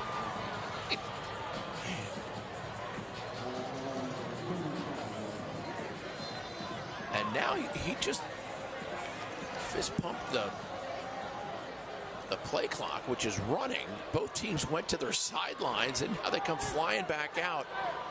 2nd and 15. Weems back to pass. He wants to go deep down the right sideline. I think he caught it. Is caught, but there's a flag. Was he out of bounds? They're bringing it back. Incomplete. And there's also a flag. Holding on Poly. I would think about declining this, Booker. You're already in 2nd and long. It would set up a 3rd and long. You're at 2nd down and 15. It'll mark it back another 10. So it's 2nd and 25. I just think at this point, downs are more important than the yardage. You got to get these guys to 4th down if you're City's defense. And Lindsey, what can't he do? I've seen him throw passes. I've seen him run the ball. I've seen him run kickoffs back. I've seen him play great defense. He checked the tire pressure on the team bus at halftime, and I think he was also in the band. Yeah, even though Poly has gone with their backup quarterback in Devin Weems, Lindsey's still a big part of the offense, and he's split out right on the far side. He dang near made that catch. Here's Weems. It stopped before it got going. 3:19 on the clock. It's a high school football game, so we don't have a running stat sheet. I would love to know the number of penalties we have seen here tonight. You need an abacus, a slide rule, and one of those protractors that you use in high school to draw circles. There's a Venn diagram that is involved. Booker, I'm not even exaggerating. I think there has been more penalties than plays. It seems hard to imagine, but it's entirely possible. Weems back to pass, and he gets hit once and then delivers it high in the air. Throws it up. And he literally threw it up for grabs, and City grabbed it. That was number 15, Joshua Felton, the sophomore safety. He's got to love it. He's got to love that. Nearest receiver was Nathan Gordon for Poly, and he was about 25 yards away from where that pick occurred. You got a pile of audacity to refer to him as the nearest. You and I were as near. We may have been closer. We have a great vantage point from the press box here at Homewood Field. We may have been closer to that pick. Now look, if it's 4th down and you feel like you might not get the ball back, you throw it up, it's just as good as a punt. Yep. But it's 3rd down and you still had one more chance to be able to pick up that first. But penalties really kill Poly here in this drive. City keeps it on the ground. Will he go down inbounds? Now he goes out of bounds. Well, you want to keep the clock moving, and that is not a heads-up play by Jared Mack Jr. And he's played well tonight. Yep. The touchdown run was impressive. But in that situation, you have got to stay in bounds. That's like giving them a timeout. Because the clock ends up stopping here 2:45. Again, still a one-possession game.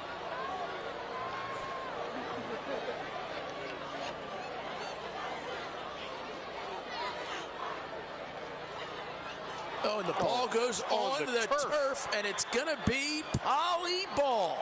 Unbelievable. And it's recovered by number 72, Big Jordan Jones, the defensive tackle. He's a senior. He'll remember that for the rest of his life.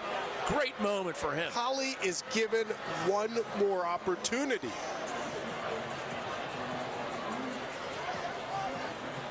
Somebody should let the Poly coaches know who just left the press box that they got the ball back.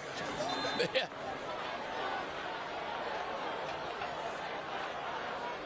Engineers tonight have thrown 4 interceptions, and somehow they are still in this ball game with 2:39 after recovering a fumble. Weems at quarterback, Devin Weems, and he can run. He's got over 100 yards running this season. Well, things have improved. They had a 3rd at a country road, about 25 for a first, and now they have a first down at the same spot they were before. He gets it That off. was a great pass, and another flag. And a flag flies. It's going to be against Poly. Ineligible man downfield is the call.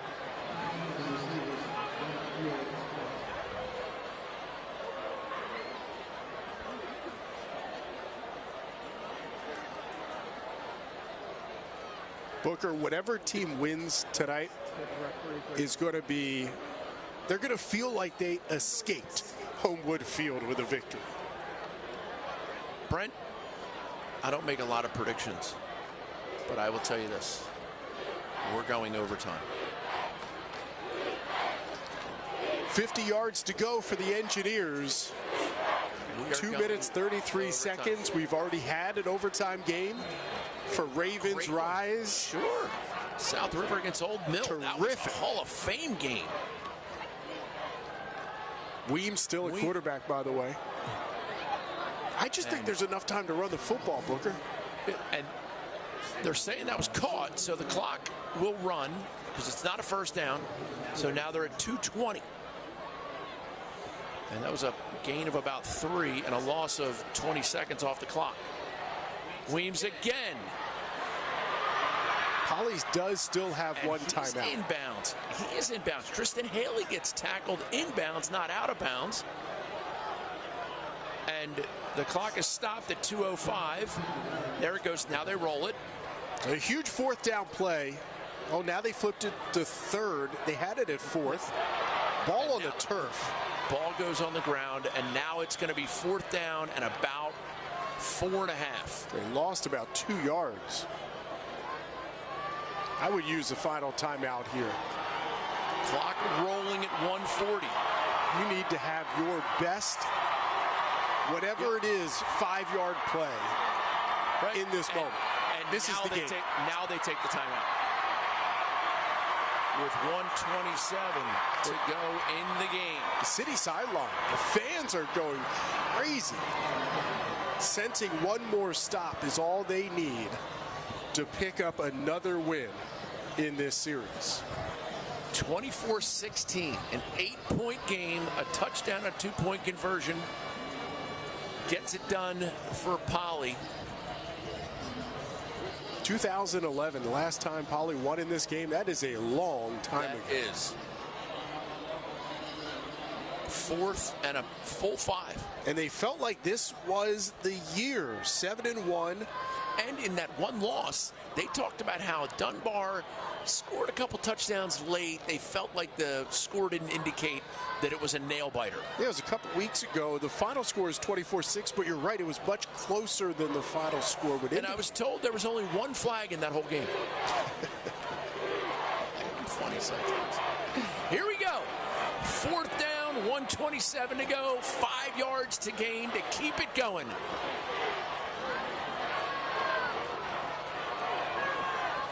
Weems gets it off, incomplete, and that will likely